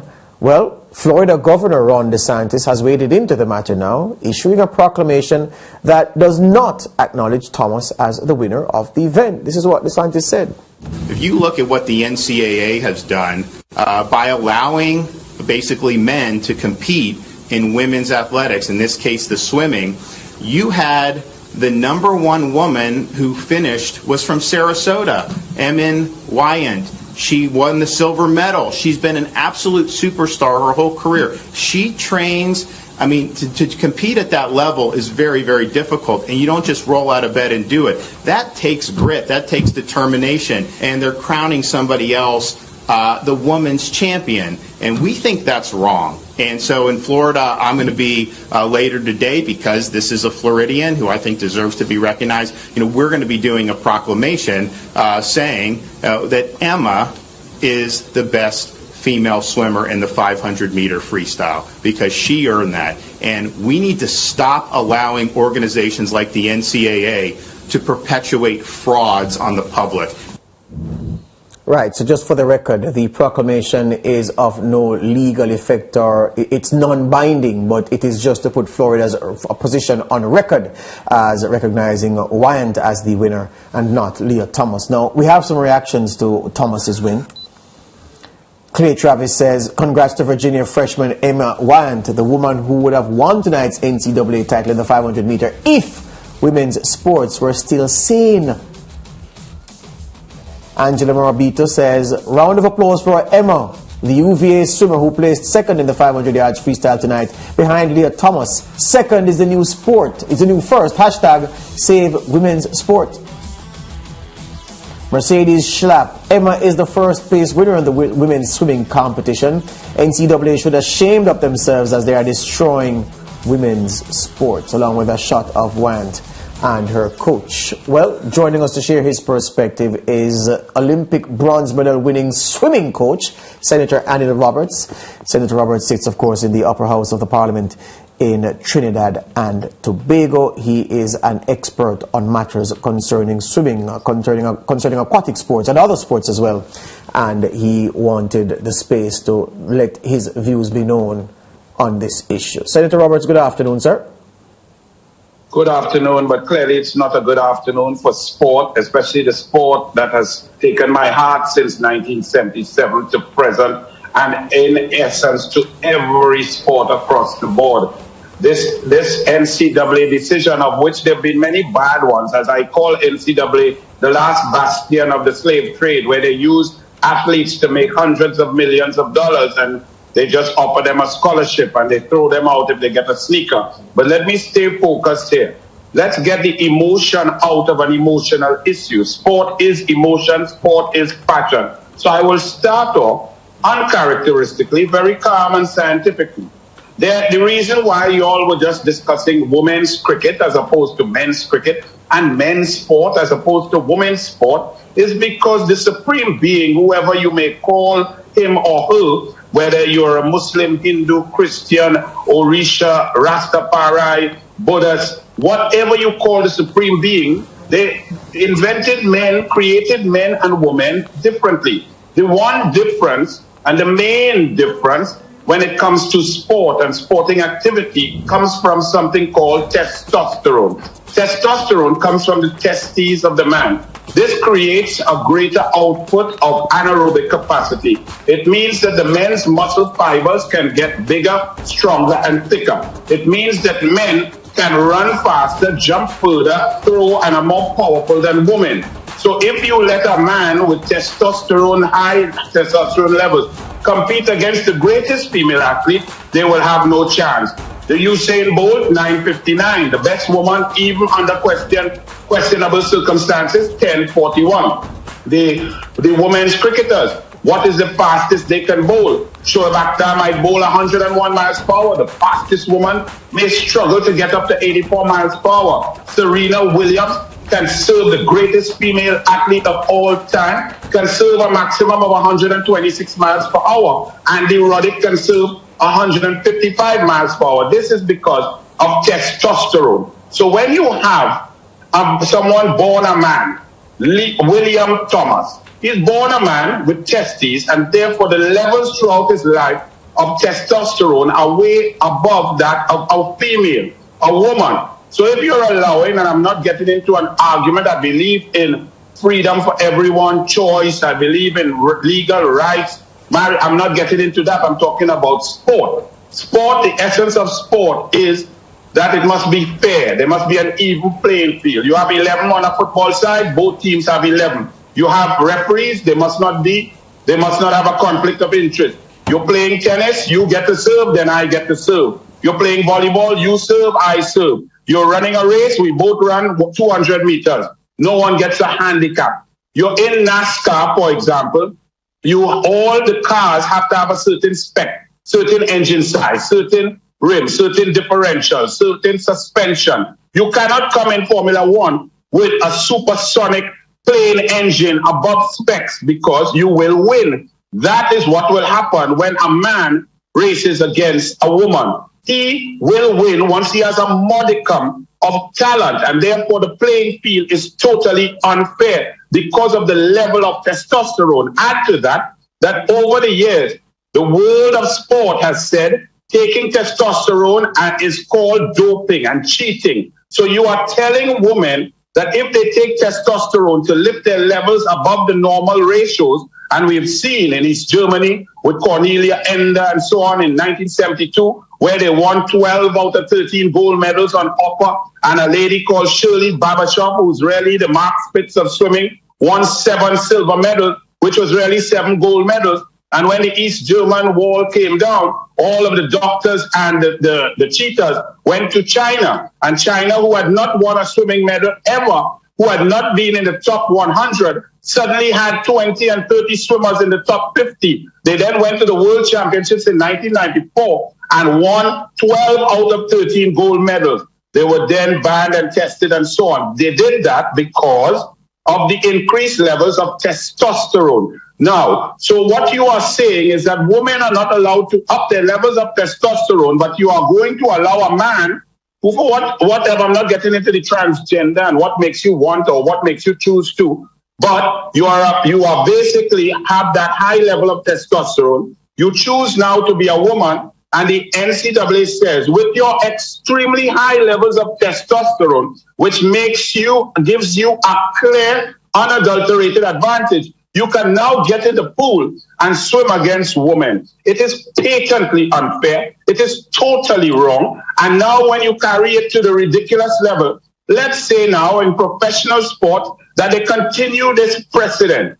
And then you see in the WTA, a male player who can't crack the top 600 or 700 in men says, well, I'm transgender. And they go to the WTA to play Serena Williams. Serena Williams cannot beat the top 500 men in tennis. I really appreciate the submission. Let's converse now, because a part of the thing, well, let me say first up that I like a nuanced debate. This one certainly is strong opinions on one side, especially the side that we all seem to be on, but there are other things to consider on the other side, which is what makes for a very good debate. One of the things that I've been trying to reconcile with, I've been grappling with it since this story broke, is this.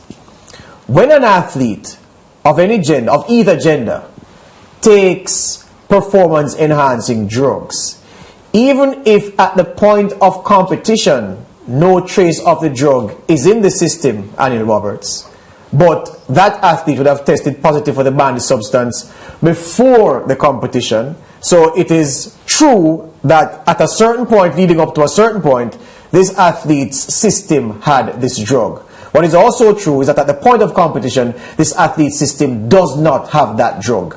That athlete is still suspended because the reasoning is, Anil, as you know so very well, is that, well, the athlete can still be benefiting from the effects of having trained while using that performance-enhancing drug.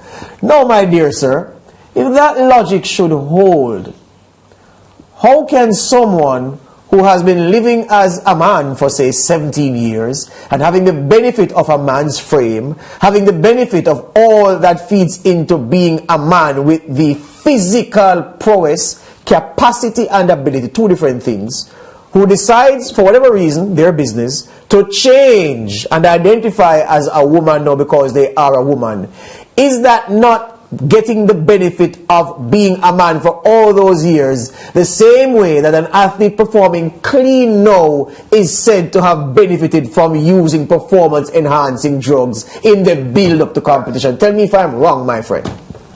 That's why I love to discuss sport with you, George. Let me make it lucidly clear. There is no drug on planet Earth that you take now for now and you improve dramatically, instantaneously. I cannot sit here and take growth hormone and go and run with my big belly 10.6. I will run my normal 20.2, okay? However, if for a sustained period of 4 to 6 months, I train and I use growth hormone or testosterone, it allows my body to recover. Therefore, once I have the mental wherewithal and the fortitude to train, I can train twice as hard or 3 times as hard. Why do we train? So that our body adapts upward. What does adaptation mean? It means that your muscle fibers tear down and then you eat your protein, and if you're taking drugs, you take the drugs and the muscle fibers get thicker, stronger, and when they stretch and you release them like a thick rubber band, they propel you tremendously faster than if you did not take the drug. So drugs only help you train harder. So therefore, your argument is absolutely correct. Once you have cheated, once you have had the benefit, you have the benefit. Now it even is magnified in the case of a human being who was a man since birth. Everything they did, every exercise, every lap, every weight, every abdominal, every plyometric, they got the benefits in their body of increased levels of testosterone. So to come and say you put on a swimsuit and say you're a woman, it is totally fraudulent. It is not on, it's not sporting, and it will damage sports for life. What people have to understand is if you agree with this, then there must be no more woman and man sport. Absolutely. We must see the Jamaican sprint ladies get up and run against Johan Blake and the men, if that's what you're saying. But you cannot say that because the Almighty, the Supreme Being, made men and women different. Yeah. We're watching women's cricket, we love it. And let me also tell you that as a coach, I have been one of the most, I don't even know how to describe it, one of the most torturous human beings in children's lives when it comes to coaching. And let me tell you, the female athlete is mentally stronger and can take more pressure than the male. If I was to allow, for example, Emma, who got the Florida girl from Sarasota, if I trained her and allowed her to take testosterone to lift her levels up to William Thomas, she will beat him so bad, y'all would not even be discussing. Yeah. It would be licked from left to right. So it is totally unfair because the level of testosterone just cannot be matched. It's like a 1600cc versus a V8. Absolutely so. Lance, your witness. Yeah, I wanted to get some clarification, Anil, on the issue of the reports about Leah Thomas taking testosterone suppression medication. Now, I listened keenly to what you said just now, and it seems to me that even taking testosterone suppression medication at this point is irrelevant, given the fact that this person has spent 2 decades of let me say Leah Thomas's life. I have a problem saying her, Anil, so forgive me. So why would a medical association in the NCAA accept that a suppression of testosterone medication will qualify Leah Thomas to compete against women? I am lost. Well, you are lost and I can't help you. Both of us are lost in space because it is the most illogical, ludicrous suggestion. Because building blocks, as an Olympic coach, I plan a quadrennial training plan. If I'm coaching George Bovell and we need his anaerobic capacity, his sprint output for the first 10 meters of ATP CP to improve, it improves gradually with different types of work, working different energy system each year, building on the next. So when we come to race, we don't need anything. We're in a taper period. We've done all the work. The testosterone has recovered us. Our muscle fibers are big and strong and powerful. So to suppress so-called testosterone at the time of competition is like just saying you drink water instead of Gatorade. It does absolutely nothing. The NCAA has made a fool of themselves and they're making a fool of sport.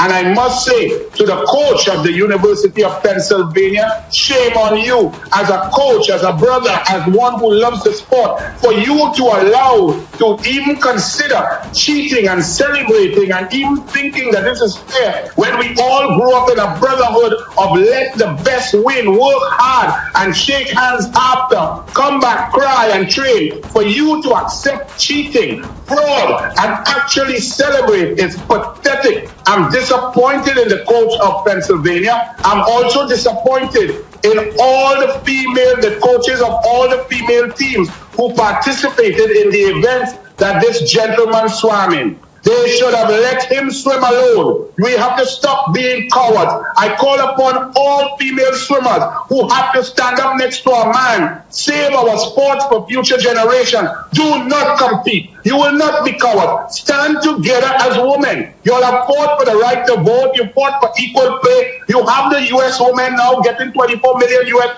equal pay. What are you going to say? A man who can't cut it on the USA team will just say, put on a bra and go and play with the women, and you all say that's okay? It's wrong. And to all the NCAA athletes, all coaches, all swimmers, stop competing. Let him swim in an empty pool. Hear you on that. Your submission is noted. Thank you for your time, Anil Roberts. All the best to you. We'll talk again.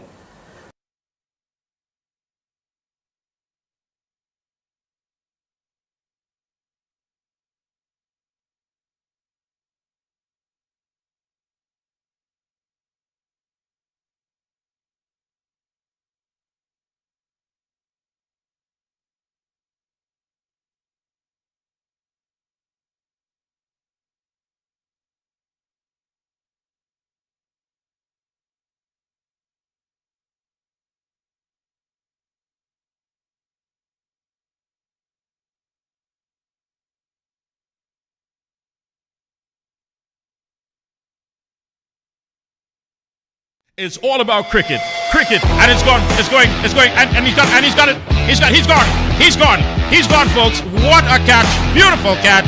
He's gone. All your coverage, all you need as far as local sports, right here on Atlantic Sports. Join our coverage, Alcon Sports versus Diamond United, this Sunday, March 27th on Atlantic TV, live at 11:45 a.m. You don't want to miss it.